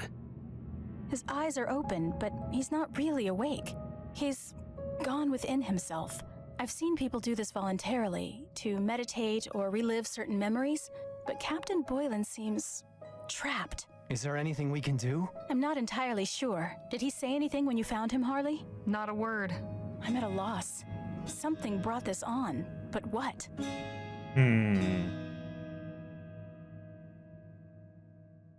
Could it have something to do with this room? If he went to the trouble of building a secret passage, it must have some significance to him. That's a very good point. I would say this place is a sanctuary. But from what? The man lives alone in the desert already. What's he need a secret sanctuary for? Look, on the wall there.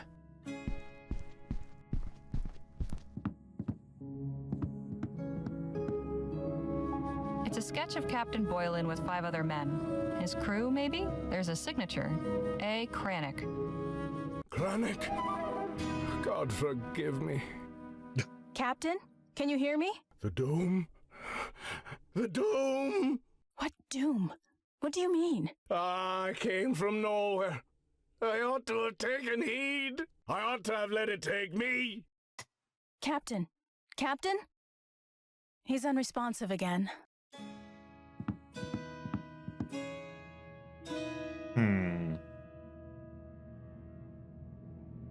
Poor man. It's clear he's suffering. I only wish I could diagnose the cause. I think I have an idea. Yes? That chair, the way it's positioned, facing that sketch, this room being hidden, I think something happened to those men. Something bad. And I think the captain blames himself for it. He probably comes in here to punish himself. Oh, how you figure that? Because, well, call it a hunch. I don't know. Seems kind of far-fetched, don't it? Not entirely. I've read some of the new theories about the study of the mind. A particularly traumatic event may have shaken Captain Boylan's sanity. So, he has gone mad? Yes, but he may not be beyond help. We could try to reach him. I could try a form of hypnosis. Oh, sure.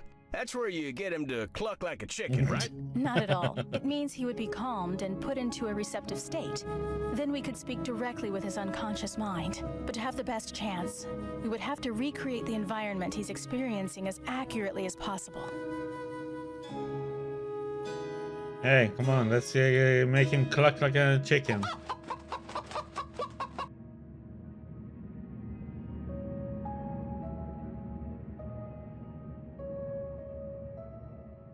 Recreate the environment?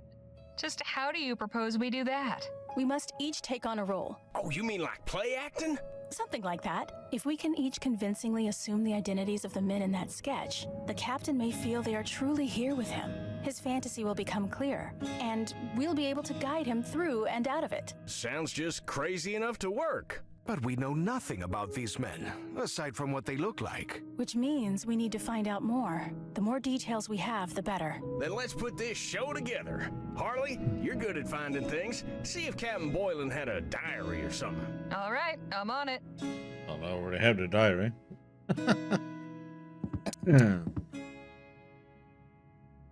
There's not much in here. Here's an... Fisher landed another way.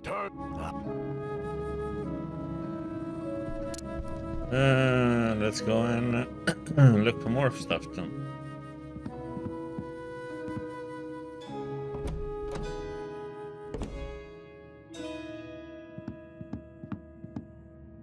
Not much inside.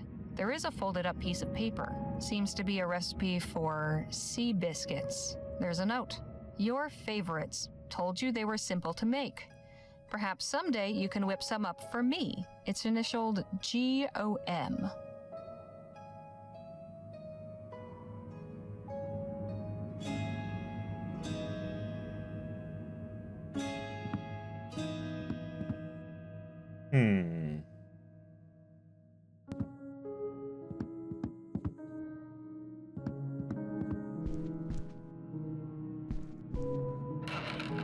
Spare linens and an old sketch.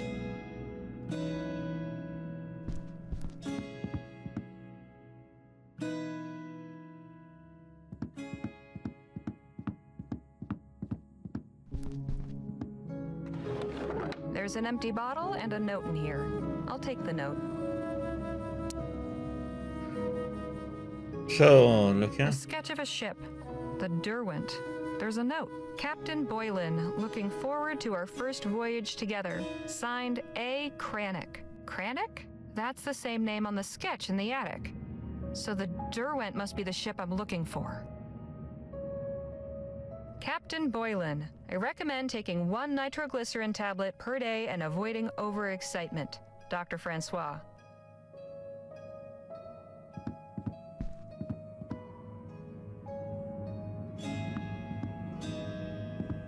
The plaque says the Corunna.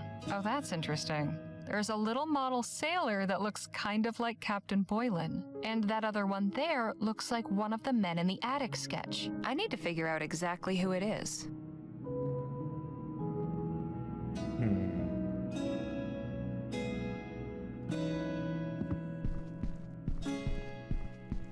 it doesn't do much for me. A ship in a dense fog.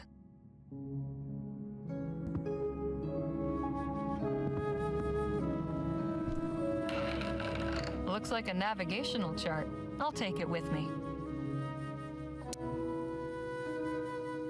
There's a path drawn around an island that says Detour. The name of the island's been crossed out.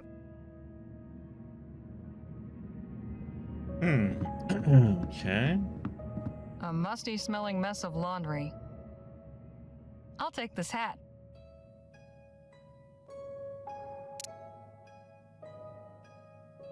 It's in surprisingly good shape for being so old. Captain Boylan was quite dashing in his youth.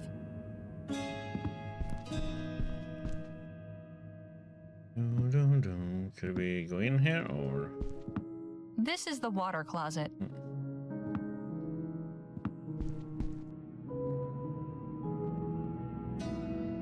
It's got an old sailing ship on it. It's been carved with a whale design. I'll put back the one I'm carrying first. I'll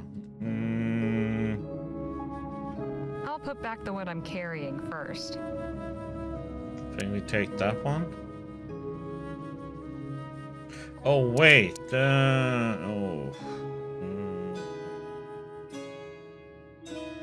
There's not much in here. Here's an interesting... Fisher landed another whale today on his first shot.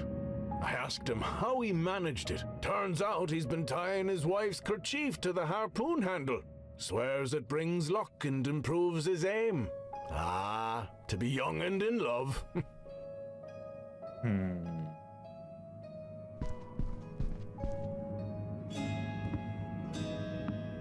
Wonder if you can take the harpoon that's up there.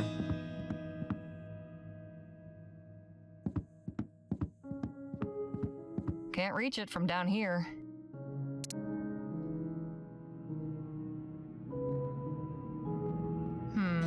I could reach it with the poker and knock it down, but it's liable to impale me. I'd better find a safer way.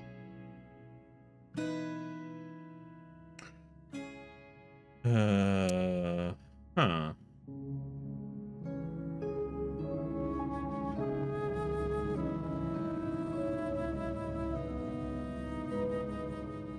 can't go up the stairs and do it, or...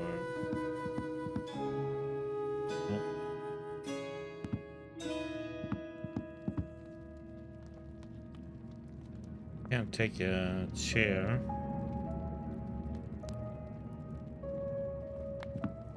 Ah, here we are. The logbook for the Derwent.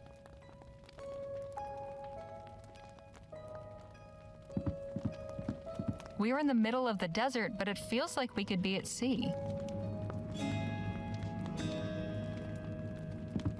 A gentum jug. Such an intricate design. Some kind of navigational instrument. I haven't a clue how it works. I'm no expert, but it looks old, foreign, and valuable.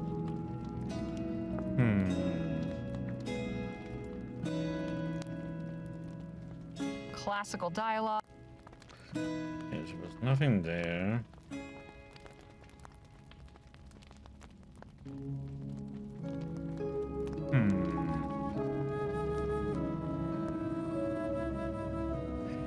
How the heck are we gonna get the harpoon down then? I can't do any interact with the table. Maybe I have to ask somebody to come down. Oh, we take one of these chairs.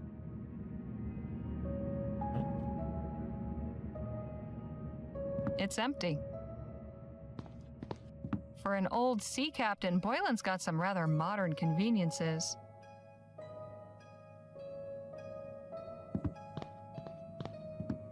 Well stocked, but not with anything I need.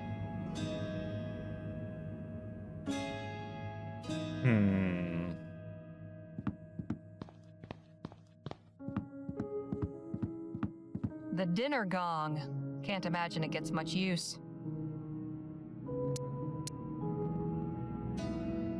The Derwent sailed out of El Presidio in 1830. Listed crew is Captain Philip Boylan, First Mate Michael Benelli, Navigator Karenga Payo, Harpooner Jalal Fisher, Dr. Jonas Francois, Cook George O'Malley, and Alfred Cranach, profession unlisted.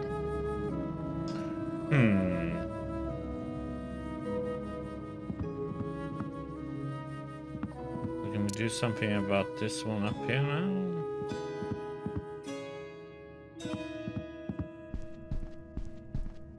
The plaque says the Corunna. Oh, that's interesting. There's a little model sailor that looks kind of like Captain Boylan. And that other one there looks like one of the men in the attic sketch. I need to figure out exactly who it is.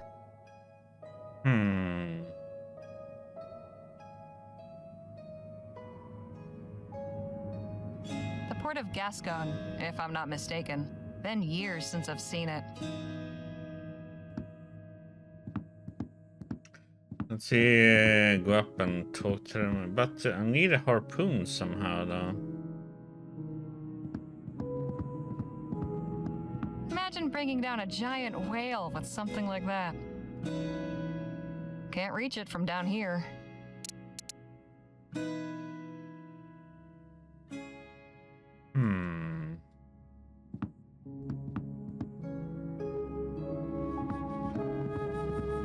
Let's see.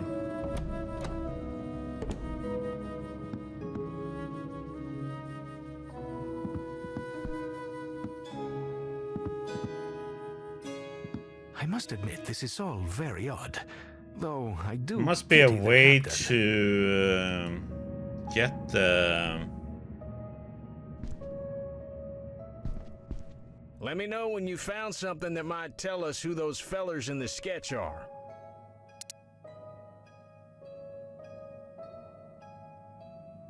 What's this, a journal? Captain Boylan's personal one. I see. Well, I'll let you pore over it for any pertinent information.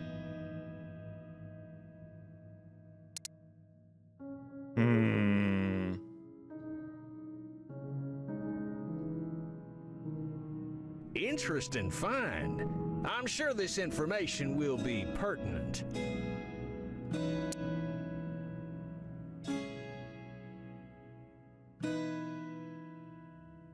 I found the ship's log for the crew in the sketch. Nicely done. Let's have a look.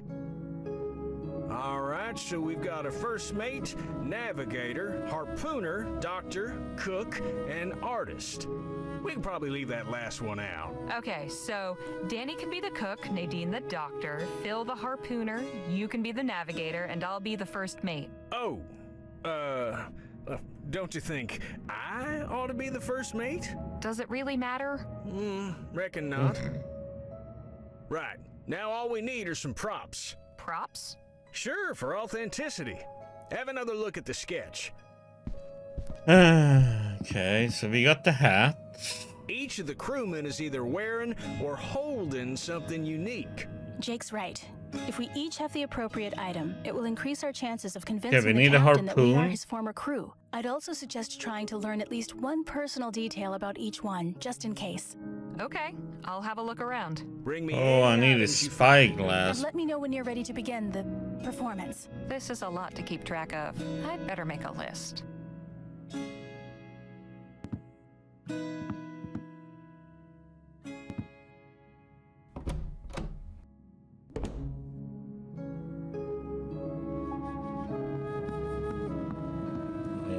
Not much inside. There is a fold. Seems to. There's an. It's an issue. Okay, we need to go up and get the spyglass.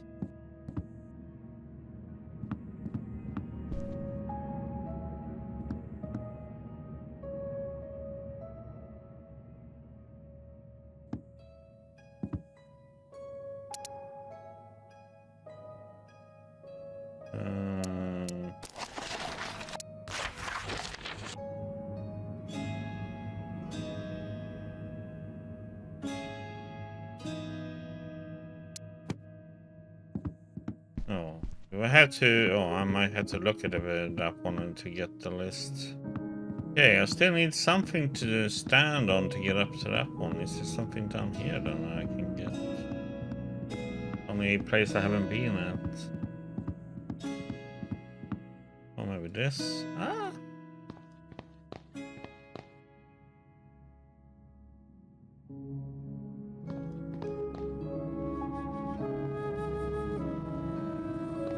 Another unlit lamp.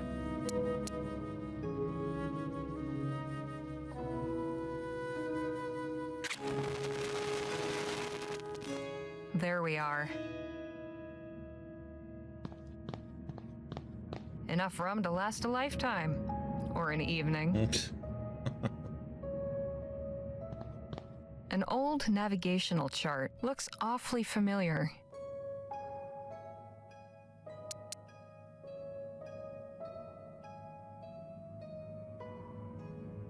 These two charts show the same land masses. The island crossed out on my chart is called Hastram Skerry. Okay. Learn the name.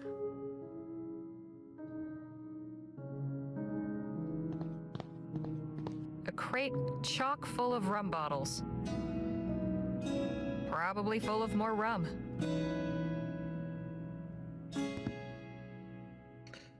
So we need to use this to get to that one.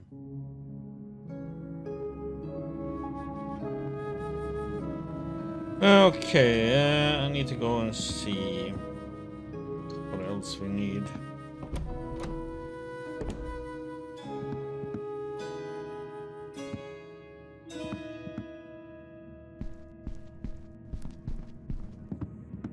That's Captain Boylan on the left. According to the ship's log, these other men are harpooner Jalal Fisher, cook George O'Malley, Dr. Jonas Francois, first mate Michael Benelli, and navigator Karenga Payo. Okay, so we have the... That's Captain... Oh, come on. That's According to the ship's log... We got that. Spyglass, we got the hat. We might need to find a book about diseases.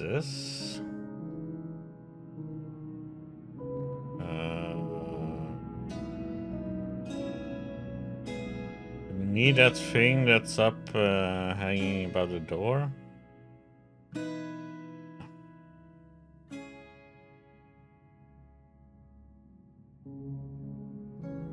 Storm seems to be passing.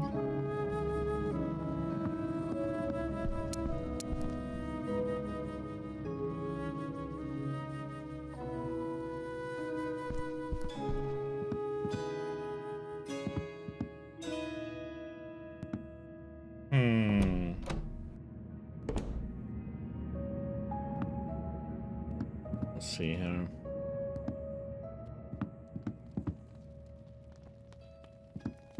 These shelves are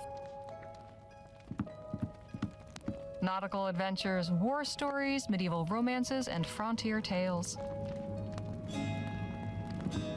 Classical dialogues, poetry, and natural philosophy. Maybe we don't have one. Well,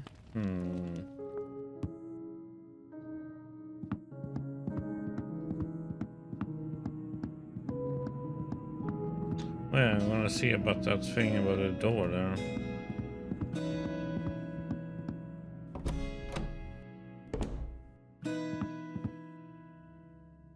Nope.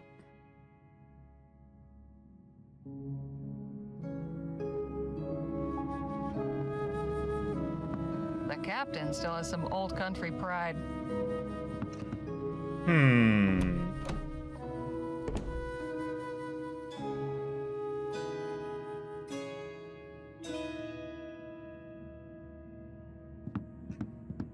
I don't know if you need this. Not much inside. There is a folded up piece of paper. Seems to be a recipe for sea biscuits. There's a note. Your favorites. Told it's initialed GOM. Doesn't seem to be anything in here to take.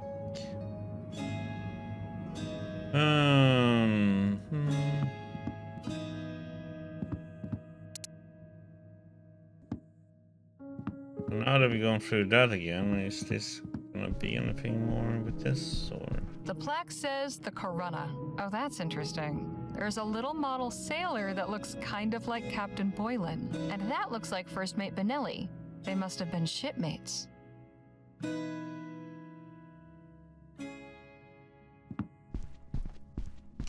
So, what these have to do with anything then?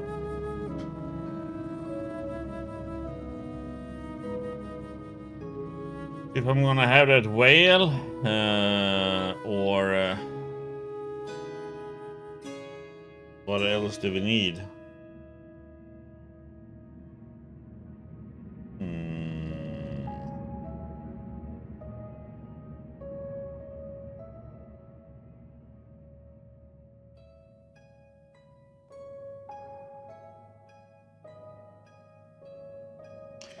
Let's try to see. I don't know if this one's matter or feels like there's something here that It's got a seabird on it. Someone carved a lighthouse onto this. It's got an old sailing ship on it. I'll put back the one I'm carrying first. It's been carved with a whale design. I'll put back the one I'm carrying first.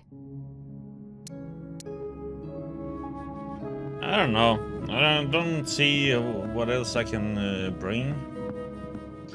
Let's go and see what happens.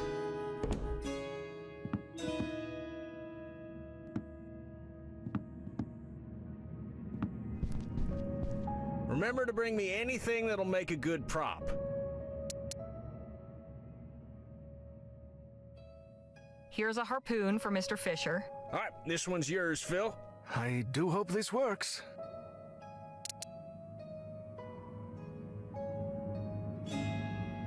A spyglass for Navigator Pio.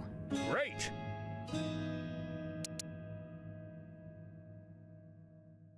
Here, this is the hat First Mate Benelli wore. Perfect. I'll hang on to it.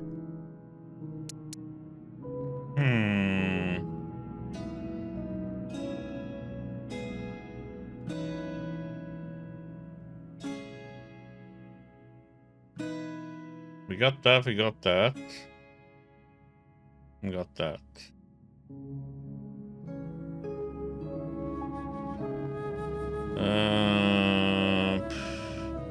Described.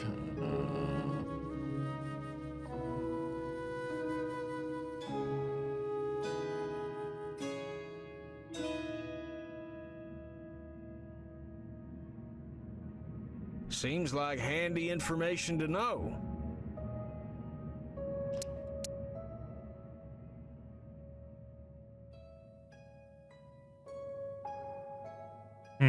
Do we need to write this somewhere? Captain Boylan, I recommend... Oh, this is select. Seems like handy information to know.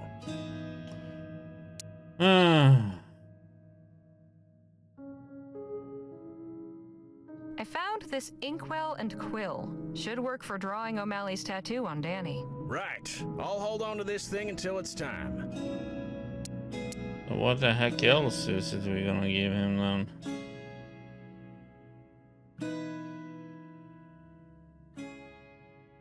Interesting find. I'm sure this information will be pertinent.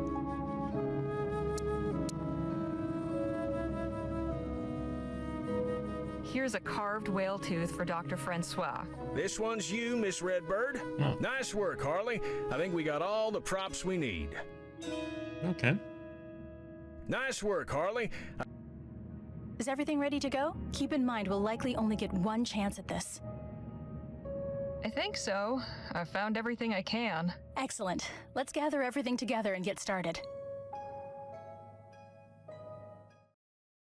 I'll begin. Then we can each say who we are. Captain Boylan, hear the voices of your former crew. Me crew? Go ahead, Harley. You start. First Mate Michael Benelli reporting for duty, Captain Boylan. Michael, can it be? Captain Boylan, it's Karenga Payo, your navigator. Payo, you're alive? Captain Boylan, it's me, George O'Malley. Supper is almost ready. Ah, yes, I can smell it. Delicious. Captain Boylan, I am Jalal Fisher, harpooner. Of course, Fisher! I knew you'd made it. And I am Dr. Jonas Francois. Doc! Oh, Doc, how I've needed you. Me crew. Can it be? Yes, Captain. We've come to speak with you. But you're not some devils sent to trick me? We are not, I assure you. Prove it then, Benelli. If it's truly yourself, tell me the name of the ship we served on before the Derwent. How could I forget the Corona? Aye, an unforgettable ship she was. Ah, Michael, I don't know how it'd be possible, but it's good you're back. Payo! Aye, Captain. Remind me of the course correction you made this morning.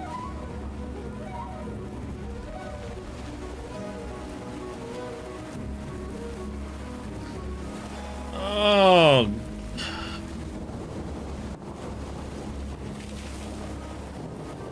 We're going around Hostrom Scary. That's right. I remember now. I had to think there. Payo. That'll surely save us some time. Fisher, have ye your harpoon at the ready? Aye, sir. And your aim will be true? Yes, I have my wife's lucky kerchief tied to the handle. Ah, good. Then our hunt is sure to succeed. O'Malley? Sir? I believe I know that delicious scent. But remind me what it is you're making. Oh, why, your favorite, of course. Sea biscuits. As I suspected, I can hardly wait for a taste. Captain, I recommend you take it easy. Why is that, Dr. Francois?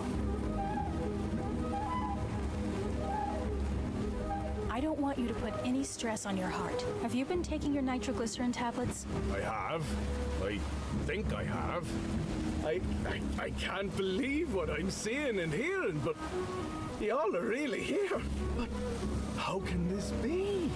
I saw ye all dragged under. I can't make sense of this. Perhaps you still can. Tell us what you remember. 20 years ago, the Derwent left El Presidio on the hunt for whales. We'd been out for months, with almost naught to show for it. A wretched haul and wretched pay. Benelli came to me, saying the crew was getting agitated, yearning for home. Forgive me, Benelli. I ought to have listened to you. After the third time you tried to speak sense, I tossed you in the brig for insubordination. One more, I said. We'll not turn for home before we bring in one more whale. Payo and Fisher, at least, were keen. I saw the signs, but didn't want to believe them. Didn't want to turn back. But there was a devil of a storm brewing, and he brought us down. Poor Benelli, locked in the brig, to drown like a rat. And the rest of ye didn't stand a chance once the ship turned over. Brave, brave Fisher. You saved me life when it ought to have been me what went down with the Derwent. Ah, lads, that night's been eating away at me for 20 years. How I wish I could go back. How I wish I could make things right.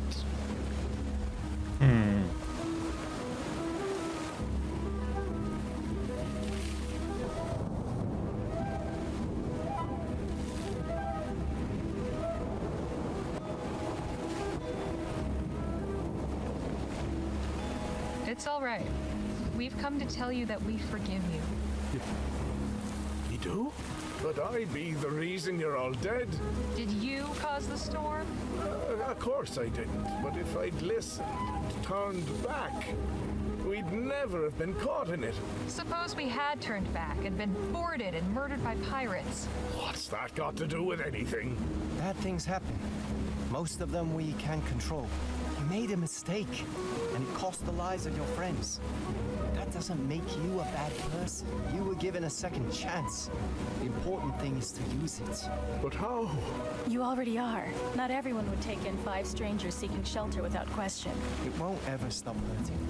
But you can take the pain and turn it into something good. I suppose you're right.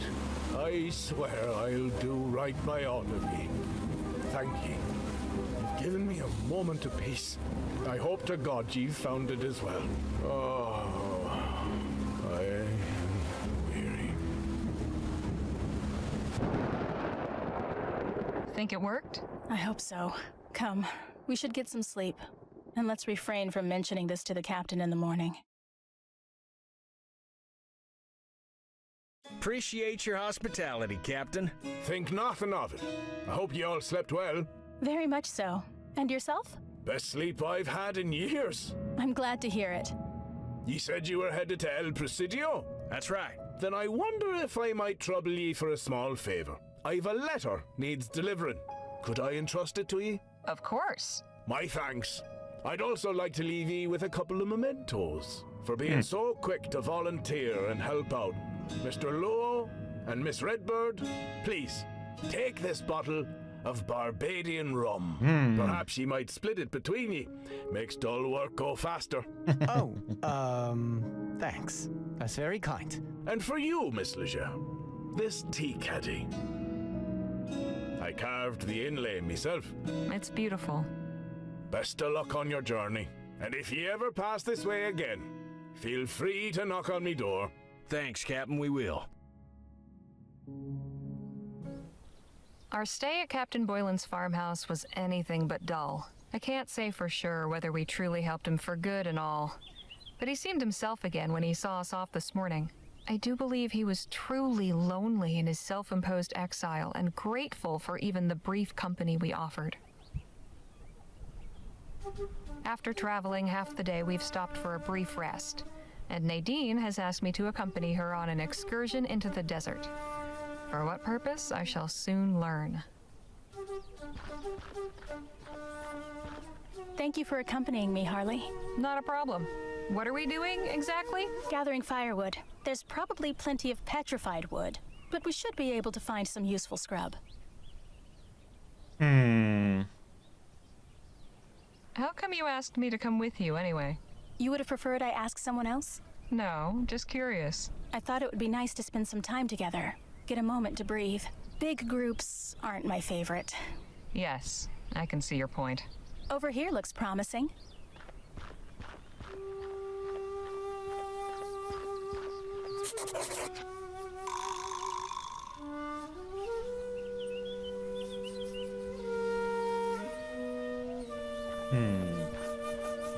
Someone dropped their flask here. Whew, that is some strong-smelling stuff. There's still a little bit of liquid in here. It's a beautiful wooden box with an inlaid scrimshaw carving. Says it's from Ceylon. There's some tea in here. Leftover tea from the other side of the world. It's got a nice fruity aroma, kind of sweet. It's addressed to the Widow Bonelli. There's no specific address. It just says El Presidio. I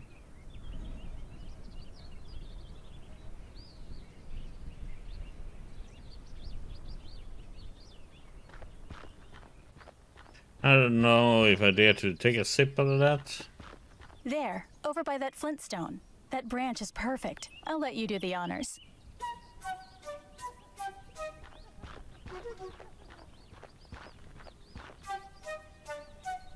Surprisingly light. Suppose there's more around here? Undoubtedly. It probably came from that tree over there. Let's split up. I'll check beyond the tree. You search the area to the south. Once you've gathered enough, we can meet back here and sort it. Okay. Good luck, I guess. And to you.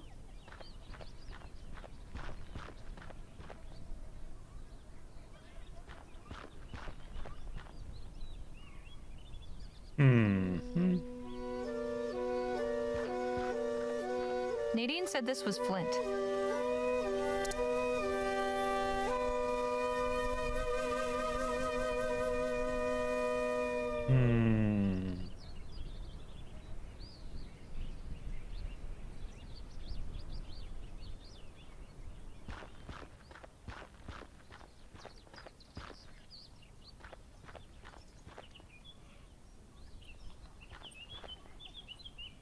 The heck? A piece of torn cloth. Looks like it came from a shirt or a jacket.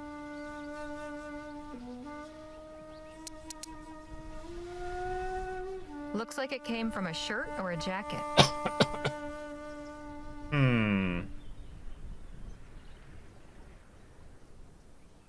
There. Now the cloth is soaked in alcohol. Yes, assume that was... oh. I wonder if you're supposed to make a torch.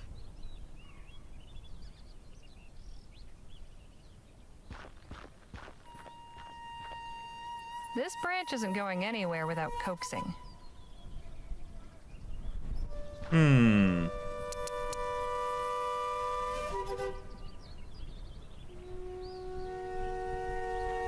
That's not going to get the wood out.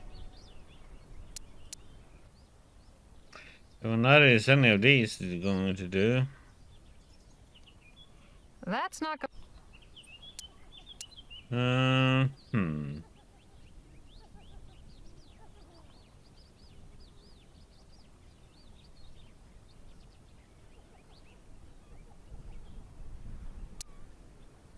We don't have the matches left either, though.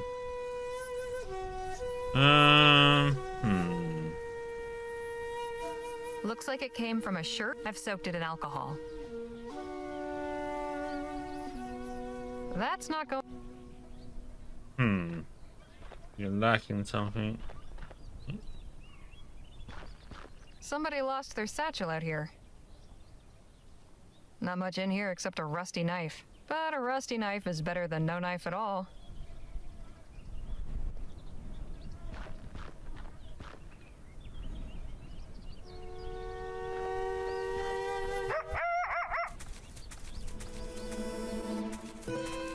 Damn it! Fast, little son of a gun.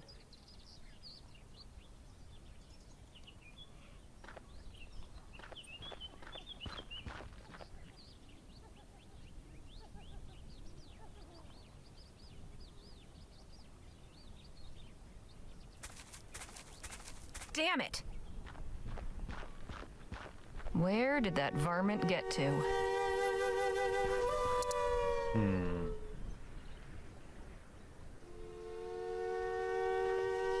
Come on! Got it.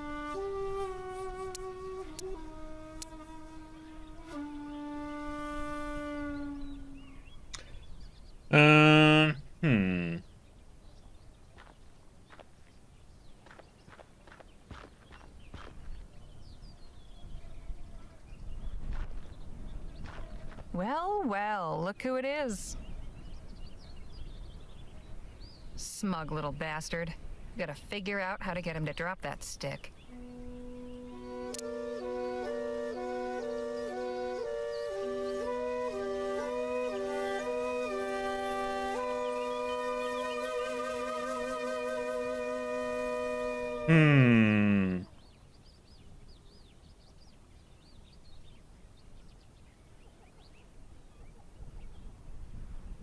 I'd rather not cut that. I'll just wrap this cloth around the end of the branch. It's like a torch. Not that I have anything to light it up with, but how the heck are we gonna get this stick done?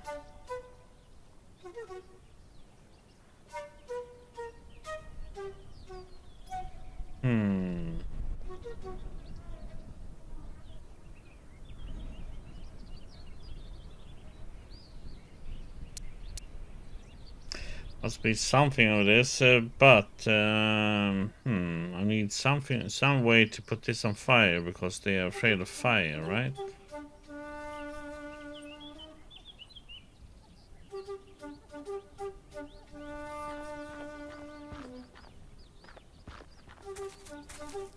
I scared him off. Maybe he'll come back if I keep my distance.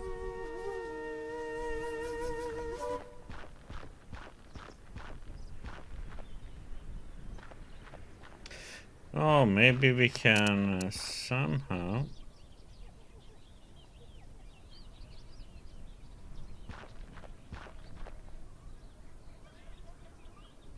And then we use...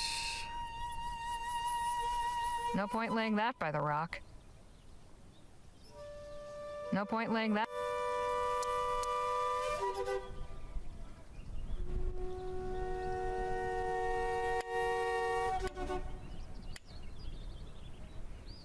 Hot damn! Hey, Orangey. How you doing, buddy?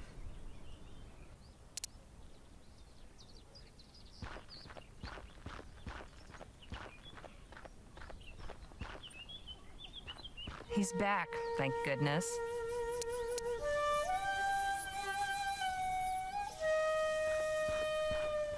Go on, get out of here.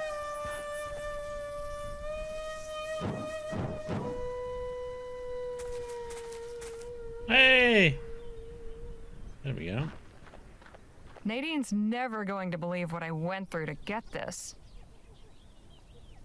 Right, that should be enough. Now to find Nadine. It sounds like you went to some lengths to gather that wood. Yep. You can say that again. Nothing's ever easy, is it? Nothing worthwhile, in my experience. You said a coyote ran off with one of the branches? Yeah, sneaky little thing. I improvised a torch and scared it off with fire. Clever. You outsmarted the trickster. You know, Vespuccian natives tell many stories about Coyote the Trickster. He's never quite either good or bad, but he's always getting into scrapes and causing trouble. Would you like to hear one? Sure. Please. I'd like that. Okay, but first... What are you doing? You'll see.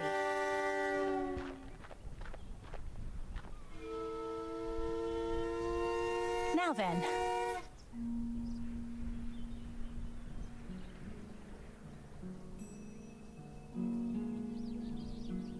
Coyote went to visit Kingfisher because he was out of food. Brother, what have you got to eat? I'm very hungry. Kingfisher didn't like this rude way of talking, but he flew to the top of his lodge, then flew to the river and down through a hole in the ice. He came back up with many fish. The two ate until their bellies were full, and Coyote went home.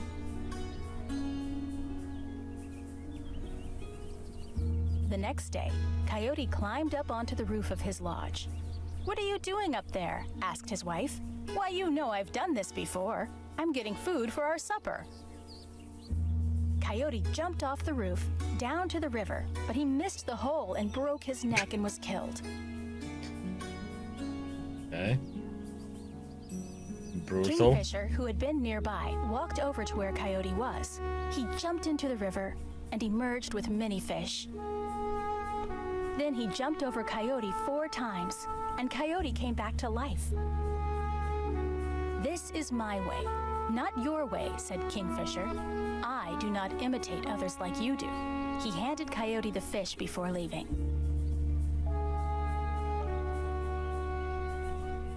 Coyote went back to his wife and showed her the fish.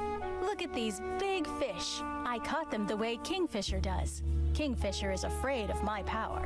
He told me not to do this again. He knows my medicine is strong." Coyote's wife cooked the fish.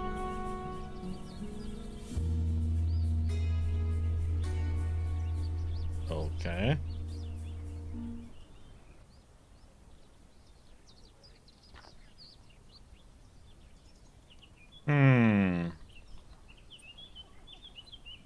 That little shit. You'd think he'd learn his lesson. Ah, but that's just it. Deception and trickery are Coyote's way. So where did you hear the story? Actually, I read it in a book. Myths and Legends of the Native Vespuccians. Dr. Sedgwick bought it from a traveling bookseller. I think he was of two minds about giving it to me. On the one hand, I know he considered it frivolous heathen claptrap. But on the other hand, he thought it might be meaningful to me, having something connected to my origins. He was right. I cherished that book. Devoured it. It was written by a white man who was supposed to have traveled all around the country collecting native folk tales. Sometimes I wonder if he ever left the publishing office in Bright Bay. Maybe he just made them all up. I preferred to believe that there was something authentic about them, though.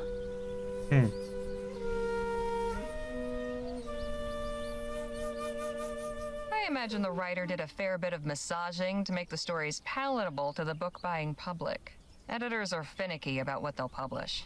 And who even knows if the people he got the stories from were just telling him what he wanted to hear. But somewhere in there is the seed of the original stories and the truths they have to tell. If putting them in a book helped them reach more people, like you, then that's a good thing, right? Yes, I suppose so. Anyhow, I liked the way you told it. It's your story now. That's very kind of you to say. Thank you. Here, for you. Oh, this is really well done. Thank you. Shall we head back now? Sure. Let's go.